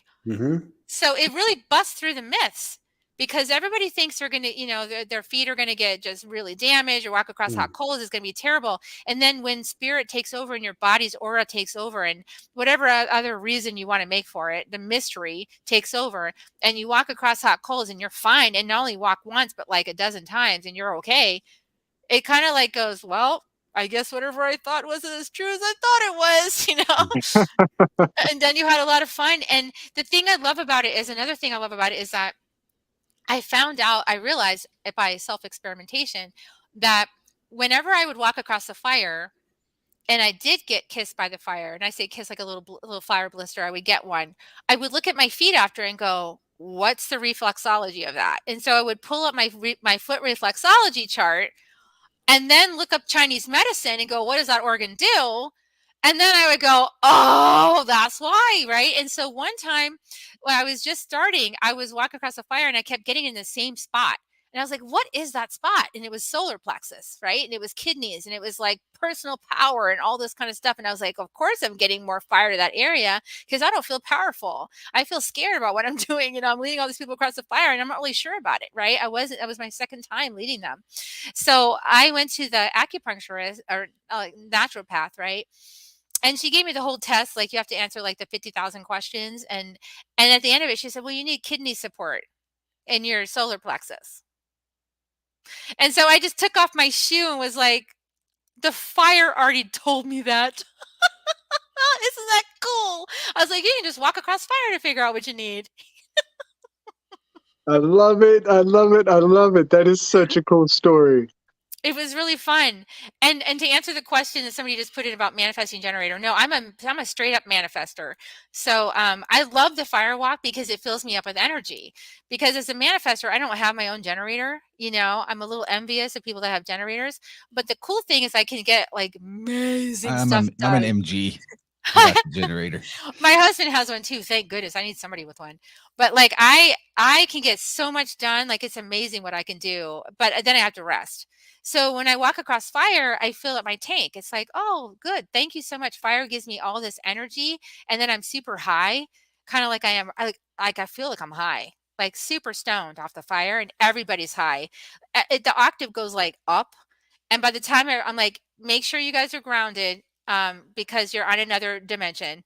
You know, like you are not on Earth right now. So yeah, it's so much fun. I love firewalking. It's like the best thing. It's so much fun. I'm super into the whole reflexology analysis of where you get the kiss from the fire. That is such a cool diagnostic tool. It is. You know, the fire shows you where you need to support your own energy. That is beautiful. I like to tell people that if they get one of these great weighted tuning forks from Eileen's store, the Biofield Tuning Store, the Sonic Slider, I love this thing. One of the ways you can use it is if you know that you have a particular challenge with a certain organ or area is on the bottom of your foot. Get a reflexology chart, find where it corresponds to. You know, you need some opening in the solar plexus or some respiratory support or whatever. There's a specific point on your foot where you can send electricity and vibration, coherent sound directly into your inner, you know, this is the inner medicine. You might be applying it to the bottom of your foot, the soul, but it's actually going to stimulate the internal. Same reason why Qigong is such a fantastic modality is because it allows you to massage and support and send energy and current to the internal, you know, areas that you can't really externally touch physically. It's great. I love that. The responsible part of me is piping up inside me. I just have to speak. So please don't do this at home. You know, like, there's actually different woods have different densities and they burn hotter than other kinds of wood.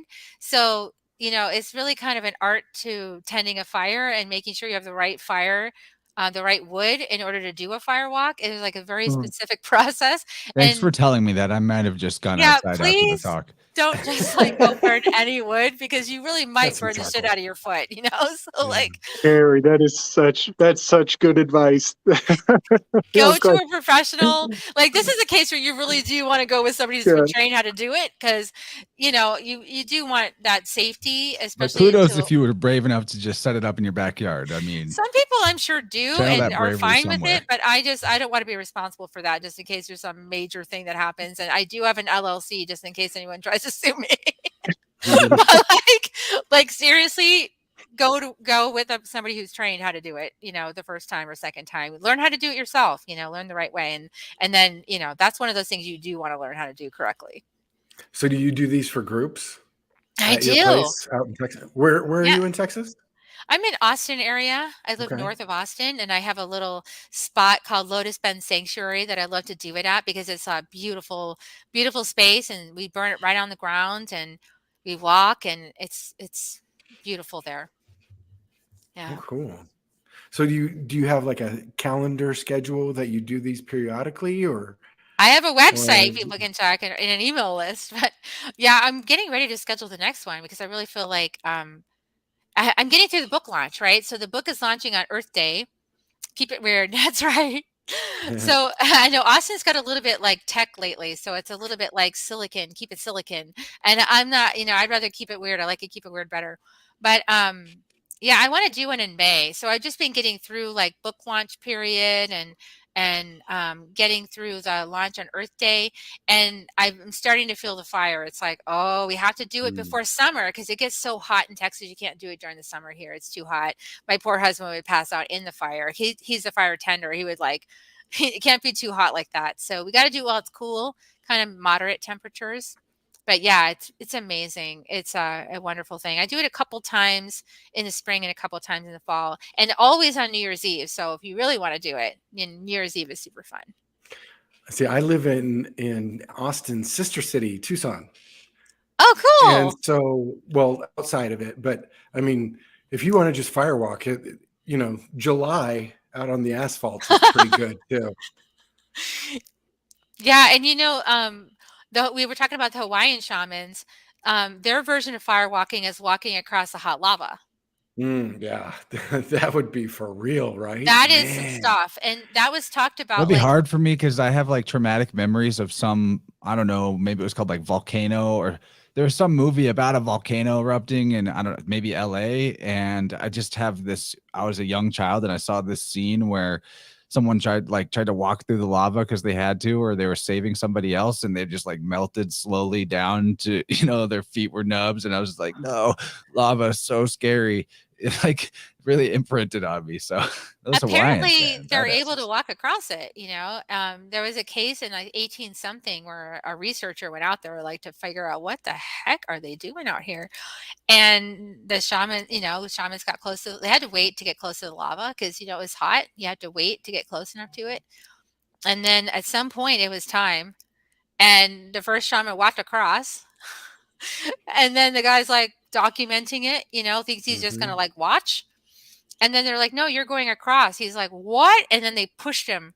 And he walked across the hot lava with his boots on. By the time he got to the other side, his boots were gone and his socks were gone. And all that was left was his feet, and his feet were fine. So that's just so weird, right? Wow. And so that's, the reason that it's such an amazing thing to do is it's one of those experiences of the divine. Like, whatever you think is true might not be true in a sacred setting. Like you were talking, one of you guys was talking about this earlier. It's like, I think it was you, Gordy, where you peel back the layer and you're like looking through life in like just a slightly different lens. Whereas if you just went in with your beta brain and like your like monkey mind and went in to do something, it might not work out the same way as if you're in sacred space and you're kind of like in a different vibratory pattern and a different brain is active and you're connected in a different way. And now you go do the same thing and a completely different thing happens. It's like way more beneficial. Yeah. And I think that's a perfect example of why people want to wake up right now, because Right. life is better, more graceful. We earlier, the topic was brought up of, healing some of the divides that were artificially accepted by humanity. We never left the garden. We don't need to return to nature. We literally can't exist without nature. We are nature. I mean, we could get more in alignment with it and make our lives less painful, unnecessarily painful. But I think one of the biggest jives or cons that was ever put on humanity in a religious way was this separation of spirit and matter, that the body is dirty and low, and the earth is ruled by Satan, and your reward is on a mystical other plane on the other side, and spirit and heaven are separate from matter. And yeah, like the heavens in terms of the sky, that is metaphysical. It's beyond the physical. It's up there. But my understanding lately that I've been sharing with folks is that I think we're in the spirit world right now. I don't think there's anything but the spirit world. Everything is spirit. Everything is animated by this prana, life force energy, and imagination and creative intelligence of God or nature. So if that's the case, then if everything is spirit, then wouldn't the things that are physical and material and dense be condensed spirit, and thus in a way be like more spirit, like a lot of spirit? Think why the metals have so many amazing properties and are so esoterically significant in alchemy and things like that, or crystals. They're very solid, but they're very spirit. And I think our bodies are like that as well. And if we can delete this untrue presumption that there's a separation between our spirit and our body, I look at it like a seed. The spirit is the seed and the body is the tree. When a tree grows from a seed, where did the seed go? It is the tree. That's what I think these bodies are, these vessels are. So, that you could see a guy, well, not that you saw it, but the story of a guy, his shoes melt off, but his feet are still there and intact and whole. Those feet are not just some weird, inert, insignificant, dirty, low, or base just material. That is condensed spirit. That's why every single cell in the body has intelligence, and depending on what it might signal to you, it's actually telling you about you, because that's your spirit. Your body is that. That's Yeah, my rant for exactly. tonight. And I'm not the expert on this, but my friend Jennifer Huff is a physicist, and she said that they finally solved the equation that Einstein was trying to solve, and the answer was the universe is at the center of every single one of our 75 trillion cells. Like, it's at the center of the cell. So therefore, you can never be separate from divinity, because divinity is you. Like, you're The created center is by it. everywhere. Every single cell at the center of the cell is the universe. So you have 75 trillion cells all operating with the center of the universe in the middle of them, operating it. So therefore, anything that exists in the universe exists within 75 trillion cells of you. Therefore, like, love is a vibration, it exists in the universe, right? So if you want to feel love, wouldn't you just be able to, like, access the 75 trillion cells that exist inside your body and instruct them to call forth love or clarity or anything that's in the universe that you want to call forth? You can call forth through the portal of your existence at the center of every single one of your cells. Like, it's not that hard. It's not out there. You don't have to, like, go get it. It's, like, right inside. And got to ask for it. Yeah, and when you open up access, like we open sacred space, the only thing I think we have to do is, like, invite it. Because it's all happening anyway. Like, it's happening, like, there's a lot of people on the planet who really are resisting this, right? Like, they're like, this is hard. I don't like this. I don't want to feel my feelings. I like it the way it was. I want to go back to the old normal. I don't want to, there's a bunch of people like that. But it doesn't really matter what they're saying, because the whole thing is doing it anyway. Like, we are in the river of life. The river of life is taking humanity to the next place, whether we want it or not. And so if you want to feel less pain and suffering, you have to, like, admit it and say, yes, I accept this. And invite it. So that's why I like opening sacred space, because I'm telling the universe, yes. Okay, I surrender. Yes. Yes, bring it, bring my help, bring me help every day. And then, because the universe is so respectful of our conscious choice, like yes, no, it opens up. It says, okay, you want it today. Great. I'll open it up for you. And when I have students that get started with the mystery schools that I teach, I run the experiment. I say, okay, like, start opening sacred space every day. And if you forget a day, that's okay. Just notice how your day went. And they always report back. The day I forgot was really hard. Like, they went wrong. They got all messed up. I was anxious. I was stuck. I was like, and so whatever way you guys have, anybody has for, like, welcoming in your soul, like whatever that is, meditation or anything, that day is going to go better when you say yes to connection, when you say yes to the oneness, when you say yes to help, when you say yes, it's going to go easier than if you're trying to, like, mental it and figure it out and, like, control it and be separate. If you're separate, it's going to be hard. I love it. Yeah, that's one of the great parts about doing work with clients in energy work, that it gives me multiple times a week where I'm asking for it.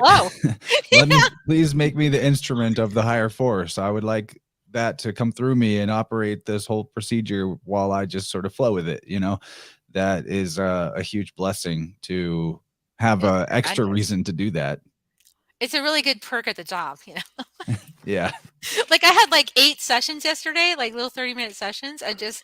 And like, I was every 30 minutes, I'm opening up the next sacred space, and I'm like, wow, this is really cool. I'm just flowing. By the end of the day, I was like, almost like so high. I was like, how do I know how to walk today? Like, I'm so freaking happy and ascended right now. I mean, man, I feel like I'm on drugs, but I'm not, I'm just high on life. Like, literally, life force is moving through me, and I'm high on life force. Yes. Wow. Is it ever exhausting? Do you find it tiring? I used to, but I didn't. Yeah. I was only when I thought I was doing it. So when I thought I was doing the healings and I was taking credit, Yeah. I would get tired Uh-huh. because I'd be wiping my own energy Because you're out. pushing. Yeah. Right. Yeah. Very And true. now I know it's not me. I mean, it Mhm. is me because we're all connected, but you know what I'm saying? Like Mhm. Kerri, it's not personality Kerri. And so I just go into the hollow bone and I open up to the allness, right? And I open up to the other person's part of the allness. And then I'm just holding space for it to happen. And I'm listening and I'm just doing whatever comes next and then usually we call forth, rainbow light, and then that comes in and I'm just like receiving it too. I say, yes, please. Mhm. And so I just sit there with the client, and because because I've worked on these empathy skills, I'm able to kind of like, I don't know, like almost like layer myself over the person's body, and so I can feel what they're feeling, and so I can feel when it's coming through and when it's not. And so that's why I'm really glad that I stopped listening to psychotherapy because I needed tools, like I needed to learn how to manage this empathy muscle, so that I could actually use it for healings. And it's really powerful. It's like Mhm. amazing. I can overlay myself on somebody and feel everything they're feeling. And then I'm feeling it and I'm like kind of like an energy connoisseur, like, ooh, that tastes a little bit like judgment. I'm tasting a little hint of guilt over here. I feel some stuck area right over here, and it feels a little bit like anger, So I can like sample taste the feelings, right? And they'll go, oh my God, that's exactly what it is. Or, yeah, I'm so angry about this.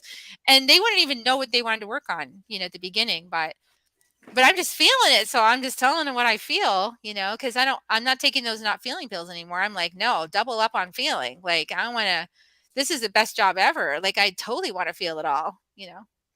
I love that metaphor. That's such a good metaphor. Emotion as its flavor, its smell. It's like Mhm. it's so ethereal that's the best metaphor to attach to it. I love it. Yeah. Cause I was a wine connoisseur for a long time. And so now Oh, heck I'm an energy connoisseur. yes. That's beautiful. So I had no idea you were coming on today, Kerri. And every Wednesday, I'm blown away how synchronous our weave becomes to where I already had my mind because I'm off in outer space in La La Land. But I just wanted to prove it now for the record, live on the air. My next little project is absolutely focused on the elements. Beautiful. And yeah, and it's a kind of a long story, but I'll try to be really quick about it. There are 9 sacred jitsus in the practice of ninjutsu, but you don't learn those on the first day. You learn how to honor the elements first. Yeah. And so I've been kind of dusting off my old ninjutsu training, which is very, very surface level, and learning that mastering the elements is the foundation. And then once you get into really advanced levels, there are like 9 badass, and they're all hand mudra jitsus, and they're like, there's all the people kind of stuff. It's really cool stuff. But it fits in with this project with the Enneagram that the guys have heard me talk about for months now. They're probably sick of hearing about the Enneagram. But my next little presentation is bringing forward all the different combinations of the elements through the Enneagram. And I think that they match up with the ninjutsu thing all the way over in Japan, it's very far Eastern. But I want to put it on the record that was already on my mind. And here you are bringing us into the ceremonial sacred space, calling in the elements. And so here I just want everybody to see, like, that's exactly where I'm going on my little slick dissident project. And Beautiful.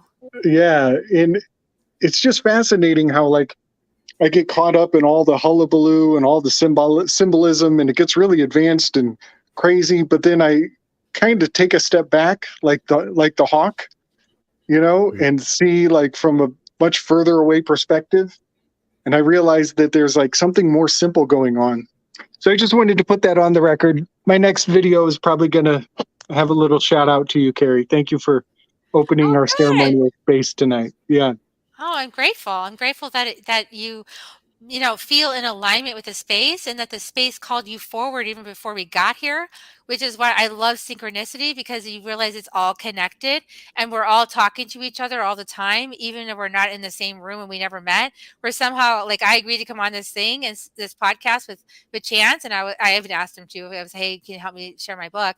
And I come on here and it's like, we already decided we were going to do this, like we've already been talking about it. That's Man, why so it cool. flows, I think. We're synchronicity farmers. Our group over here. Ranchers. Me It's too. more like a ranch. Ranchers. It's a working ranch. You have to That's it. That's That's it. it. You have to manipulate It's like, things, it's a have sink to shop. whip them sometimes to get them to do what you need to. But yeah, man, you can't believe the synchronicities that are already happened. Like this is the craziest thing, because I didn't know we were doing this today. Chance asked me if I would come on, but I didn't know who I was coming on with. It's usually Gabe, so it's Vibe Rant. We're gonna weave. It's it's gonna be fun. But then I'm already on the hummingbird thing. My friend Eric Badby, who called me at 6:00 last night, and I missed his call because there was an owl hooting at me from my porch. Right. You mean missed you were already on a call? Right. Yeah, exactly. I was already talking. Yes. So I'm chit-chatting with the owl, and I'm trying to get my wife's attention. She's like, I can't get her attention. Then I realized Eric called me, and it was him leaving a voicemail. Hey man, I'm looking at this owl, and his daughter leaving a voicemail. How cute. We just saw an owl. And because if you haven't seen these, I have two babies right now, Raphael and Uriel, and so everything is owl with it. It's always owl with me, but these are the synchronicities. He has a hummingbird Always. building on his porch right now. Oh, that's cool. Yeah. Yeah, and you should know that, like, as I kind of hinted at it earlier, but owl is one of my medicine birds that I work with. So it's one of my primary medicine birds that likes to work with the divine feminine energies when I do clearings. And yeah, and if I don't use owl for a while, owl gets a little bit spiteful, kind of like, hey, you're forgetting about me, because I got my condor. I'm using condor right now, and owl got really jealous, Interesting. And I was like, okay, I promise, owl, I will not just pick up condor every single time. So yeah. Yeah, I always keep one of my baby owl feathers in there. Yeah, exactly. And owl gifted itself, that's the thing, is I didn't like go out and kill any owl or anything. Owl gifted itself. It was on the freeway going to a meeting, and there it was in the middle of the freeway. So I picked it up and I took those, the feathers for healing work, because it's really powerful medicine. This is why I get upset. I understand why the rules are there, but also, there's medicine work, and medicine, and these animals, they're here for medicine work. Some of them, the ones that gift themselves like that, they show up like on your direct path, and they just got hit, right? Like it's just like, bam, right there. It just happened. It's there for you as a medicine person. It's there for the medicine person to work with. So. Yeah, thank you for saying that, because that just happened with me with an owl, and I was struggling with that at first. Because I was kind of not asking spirit, but like questioning, like, how would one be blessed with an owl wing? Like, how would I even ask source for something like that? Like, you just don't. No, I don't either. I don't ask for that. I don't want to harm any animals. So yeah. And just as I did that, it shows up. Like the next day, it happened. Yeah. Because owl's like, yes.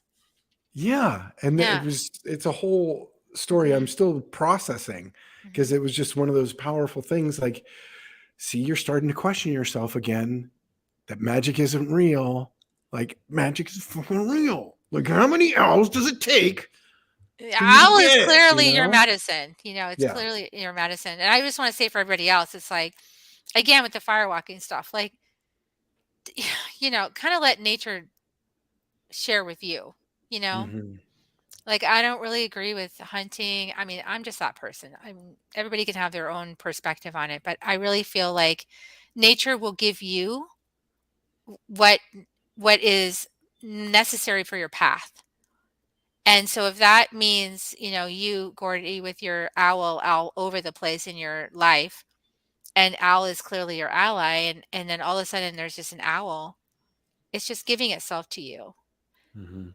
And it's giving itself to you in a sacred way. It's saying, "Hi, we heard you." And yeah, you know, like, so I would hold it all with extreme reverence and Mhm. really a ton of honor, and use it, and not just like a mantelpiece, you know, but like actual, like, how does owl want me to serve owl medicine Mhm. to other people? Yeah. That's what's up.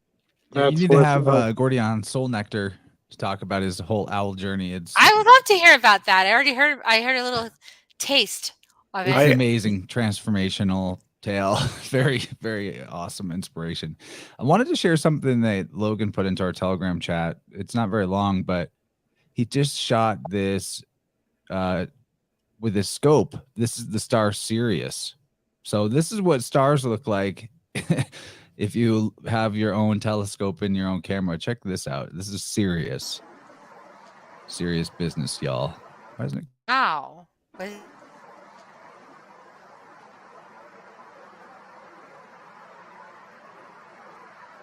Oh.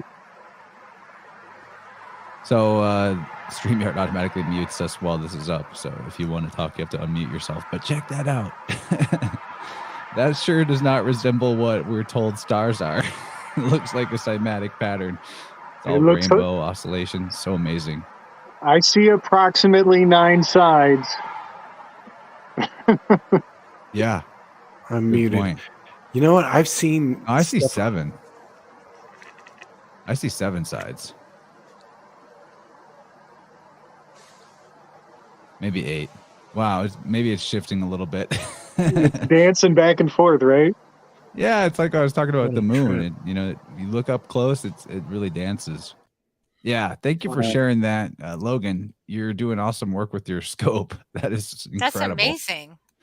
Yeah, that ought to be enough to challenge people's cosmology as presented by scientific materialism, in my opinion.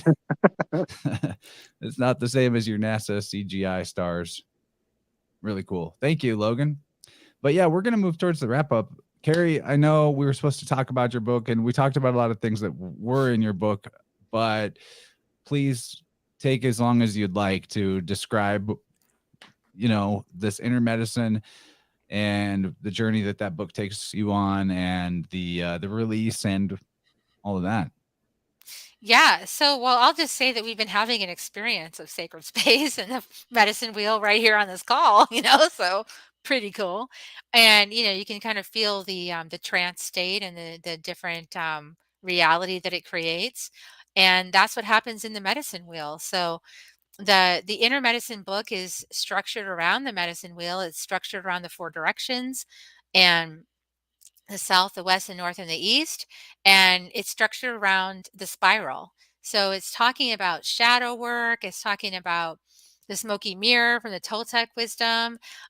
Pretty much it just pulled from all the different areas that I've been studying and created a narrative that's actually was a living narrative. So in a way, um, it started off with an intention to write about inner medicine. I got the title. I always get the title from my books right up front: Inner Medicine, Becoming One with Mother Earth for the Survival of Humanity. And I double checked it like 3 times. I'm like, that's kind of like a dun dun dun moment, like, you know, like, but that was the title. So I was like, okay, well, that's the title. Okay. So I start writing, and I know the basic structure is going to be the 4 directions.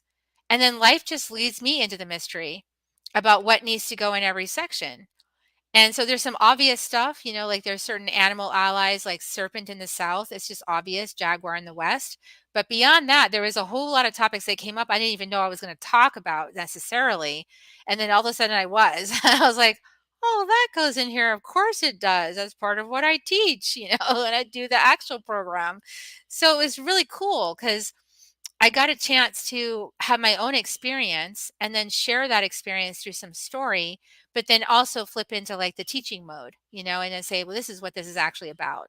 So every single section has a little story at the beginning that brings you right with me along the way. And then it has like explanatory, material. So I think it's a good structure. I really enjoyed it. It was really fun to write. It was fun to experience. I got lots of personal healing from writing it. And like most of my books, it's got frequency work. So if you read it or you listen to it, I'm going to be doing it Audible. But if you read it or listen to it, you're going to get the frequency work, and the revelations. It's going to just happen as a course of like ingesting the book. So, and digesting it, ingesting and digesting. So yeah, it's cool stuff. It's fun. Yeah, I will just expand on what you were talking about frequency work. I think how I would comprehend that is a lot of times when I'm working with clients, I will explain in a even kind of a technical way what it is I'm doing in the energy field. And it's not really even so much for them in their ego mind to hear that. They might not even fully understand what I meant, but when your body is observing everything that you observe too, and it has its own innate intelligence. It's way more easily connected to the all-knowing aspect of the cosmos or the Akashic or however you might want to describe that. So, taking people on the journey that you went on and the insights that you had, even if they don't consciously receive the insight in the same way that you did, they're still getting the medicine in the form of like their body is understanding it. You know what I mean? Like there's healing in that. Exactly. That's actually true. That's one of the things I've been thinking about, like entertainment culture that is interesting with all the consumption of media and Netflix shows and movies and video games and all this stuff, that there may be, there's plenty of downsides to that distraction culture, right? But there may also be a like processing of long-standing ancestral Oh, karma totally. through going into these myriad of heroes' journeys that are accessible to us through our forms of entertainment. Absolutely. And, it's a story that brings you on that healing story. Somebody else's story can like resonate with you because you also have some ancestral connection to that story or some lived connection to that story. And so the telling of stories is how humanity exists. We're storytellers. We're always around the campfire telling our stories. And that's the primary way that we learn is through storytelling. And when it's intentional storytelling, that's the best kind, I think, because then it's enriching. It doesn't like suck your energy out or make you feel tired. It like gives to you and it helps you like replenish and feel nurtured and feel like edified. It's beautiful. So that's what this book does, and it's a ceremony. It's a ceremony from start to finish, just like a plant medicine ceremony. That's why I Yeah. mentioned with it is that people would be under the influence of the you know the sacred space while they're reading the book. So are you going to do an Audible? You're going to do an Audible I am. version with Mhm. with like production and frequencies? Oh, it'll Do just you feel happen through like? my voice, so Right. the Mhm. healing happens through the voice, and the more the voice is connected with the heart, the more the voice is connected with the soul, and then the more the medicine comes through when you speak. Right. Exactly. Yeah, so it is important for me to record the audible, and please get the pre-order PDF if you want it, because it might be a little while before I record that audible, and then you can listen to it, and get a whole different experience from listening to it than reading it, right? Mhm. I'm curious about that too. So if you do that, please reach out to me and tell me what the difference was, as an end user experience. But yeah, it's a cool. I love doing these books, and I love because all of my books are based in the mystery, and it's so amazing. I'm also delighted by it. It doesn't feel like drudgery. It feels like really, really fascinating, like awe and wonder, and like wow, I didn't even know that was part of this book. It feels like that, and that's exciting for me as the author and the creator of it. So yeah, I love it. So what's the website?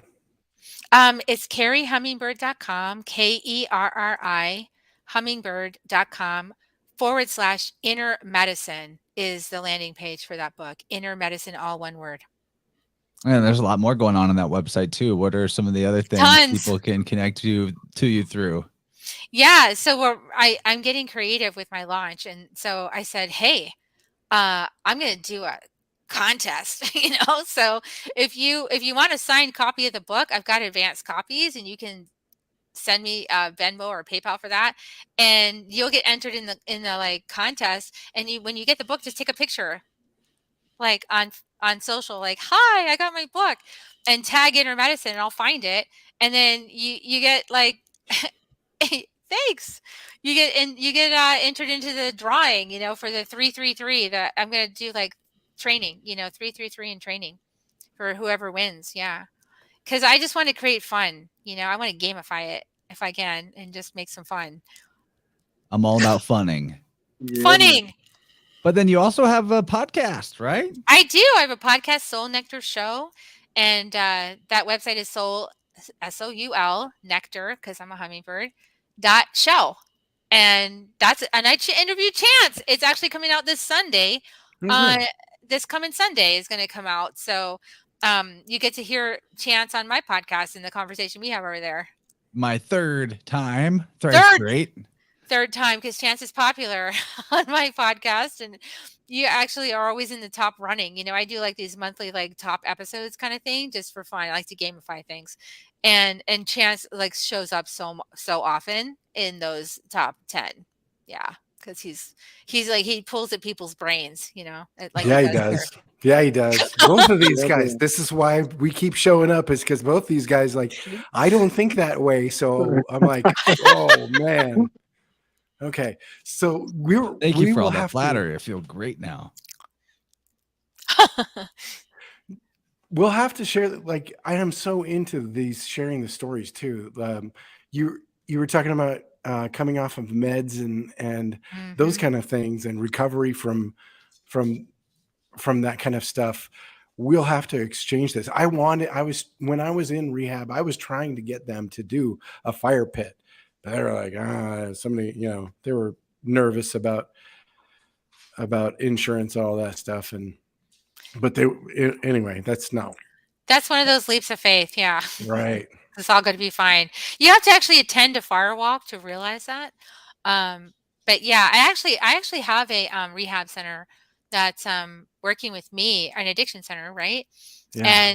And they came out to check out the Firewalk, and it's like great. It's great. And he was like, whoa, this is transformational. I said, imagine how transformational this would be for people having addiction. Because the thing with addiction is that I went through my own kind of addiction. I went through like love and sex addiction. And so underneath all addictions is the addiction to love. Every addiction at the bottom is the addiction to love. And so why don't just go right to the source?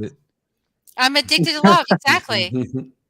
And so when you face that addiction and you kind of like heal that space inside that feels empty or longing, or that can never be filled, right? That empty hole inside that you're looking to fill it by using substances or anything else, right?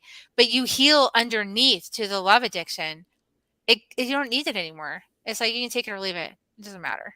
It's like, oh, that's nice. You know, I can't, it's a preference now. It's like, oh, can I have a glass of wine? Oh, I can't. Okay, whatever. That's fine. I'll go have some tea. I don't care. You know, and that's where I want people to get. I don't want people to be coping the rest of their lives. Like, that is so hard. Why have to cope? Why not liberate, you know, and really get to the root of it and shift it? Beautiful. I love it. So Gordy, do you want to see us out tonight with some throat singing? Oh, I had something locked and loaded, buddy. You got it, buddy. I want to close the ceremony. Yay. Yeah, because like much like Chance was talking about how, you know, film and the escapism is can be serving a higher purpose that we're not consciously, you know. It's yes, much love, J-Lo. One thing that I think of, and we've talked on in our, you know, Marvelous Demystifiers, is like how watching a series is kind of the new fad over the past couple decades. Everything is, you know, you binge watch a series and then you get to the end of the episode and it leaves you hanging and there's no closure. And then you go to sleep with a sense of no closure. And one of the beautiful things about ritual and ceremony is bringing it to a closure, to a resolution, and to an end. And that is something that I forgot about for a long time in my martial arts practice. When we come out of the game, we always ground. We always go back to the foot of the beat and bow, and we give thanks to the mother, and we say, and we leave it all in the hoda, and you walk out clean. You leave it all behind you, and you walk out clean. I love And this. so, and much like you opened us with a beautiful prayer, I would love to read a poem that I wrote quite a long time ago, and it has everything to do with feathers. Oh, you're in for a treat now, everybody. I'm excited. Yeah. This guy has got some serious poetical prowess. All right. Thank you, Gabriel. Thank you so much. Wonderful welcome. wisdom you just shared about closing, too. I needed to hear that. Yeah, buddy. Yeah. So this poem was inspired when I realized that the prophecy of the eagle fighting with the serpent was fulfilled when the pilgrims were looking for the land to establish that became Mexico City. They were looking for the eagle fighting the serpent. And when they found the eagle fighting the serpent, they knew that this was the promised land. And the prophecy was fulfilled by that. And it was hundreds of years later, after that prophecy was fulfilled, that there was an echo of that prophecy yet again. And that was fulfilled when the eagle, which is the feather, the plume, the pen, it fights the serpent, and that is literacy. The serpent is the cursive trail of the writing of the story of the legacy that we consume when we read our stories in our books, and then we regurgitate them to the children to tell them where they came from, where their placenta is, what was going on, what was in the heavens on the day that they were born, you know? And so when I realized that eagle and the serpent prophecy will be fulfilled many times over and over, and that literacy is in fact encapsulates that treasure, that's what inspired me to write this poem. And the name of the poem is How. As in how. How exactly still one's address today serves as culturally appropriate head of household's headdress can be made quite poignant and clear.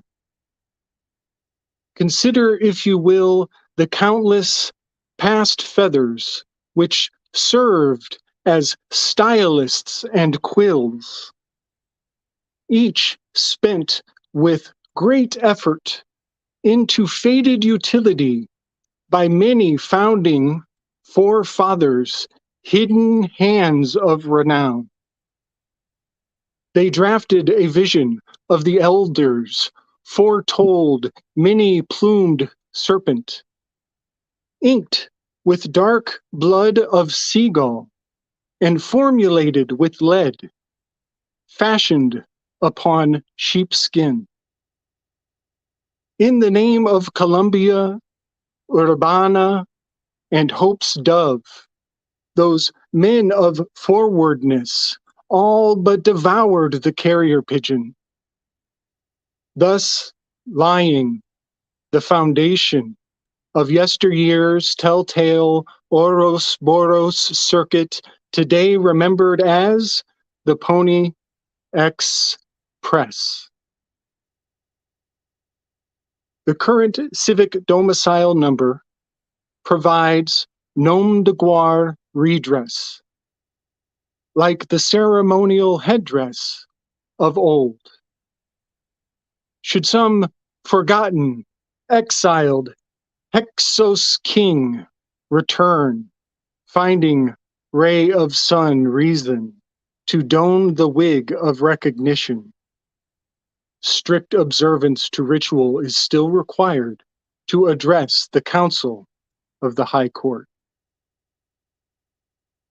Where previously the use of headdress regalia with regionally symbolic birds of a feather display could signify the tribal origin and status of its wearer from the crest of some distant hilltop.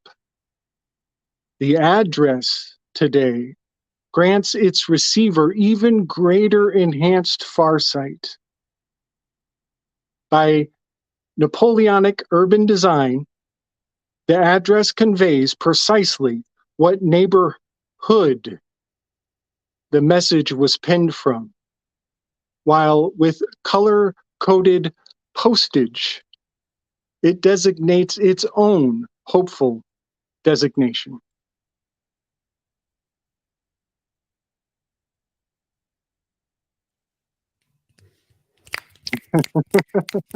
Wow. Very deep. I need to read it. You can send it over. I'll post a shot in the telly for everybody. Yeah, Awesome. I wanted you to meet Gordy and have him on, but Gabriel could also give you a great Soul Nectar show too. He's had some Awesome. amazing life experiences and beautiful, beautiful stuff there, dude. Thank you. Can tell You're that. Thank you, Gabe. very welcome. I love all of you. Kerri, thank Love you, you. buddy. Chance, thank you. Love all Thank of you. you. Kerri, thanks for visiting with us tonight. Thanks everybody for being here in the stream. And we will close the proceedings. Right. Really did need to hear that, Gabe. I'm going to be considering closings as often as openings going forward. I think that's going to be helpful. Yeah, So brother. yeah, and we'll see everybody on Sunday for another great show. KerriHummingbird.com/inner-medicine for her new book. You have anything you want to say to the people before we go? Oh, I'm so grateful for everyone participating, engaging, sharing your feedback, your comments, your hearts, your presence, and being with us in sacred ceremony. And I want to thank all the guides that have been with us. And of course, the four directions, Southwest, North, and East, and Mother Earth and Father Sky, and all the allies we called in and all the ancestors. Thank you so much for what a beautiful life. Aho. Aho. Oh.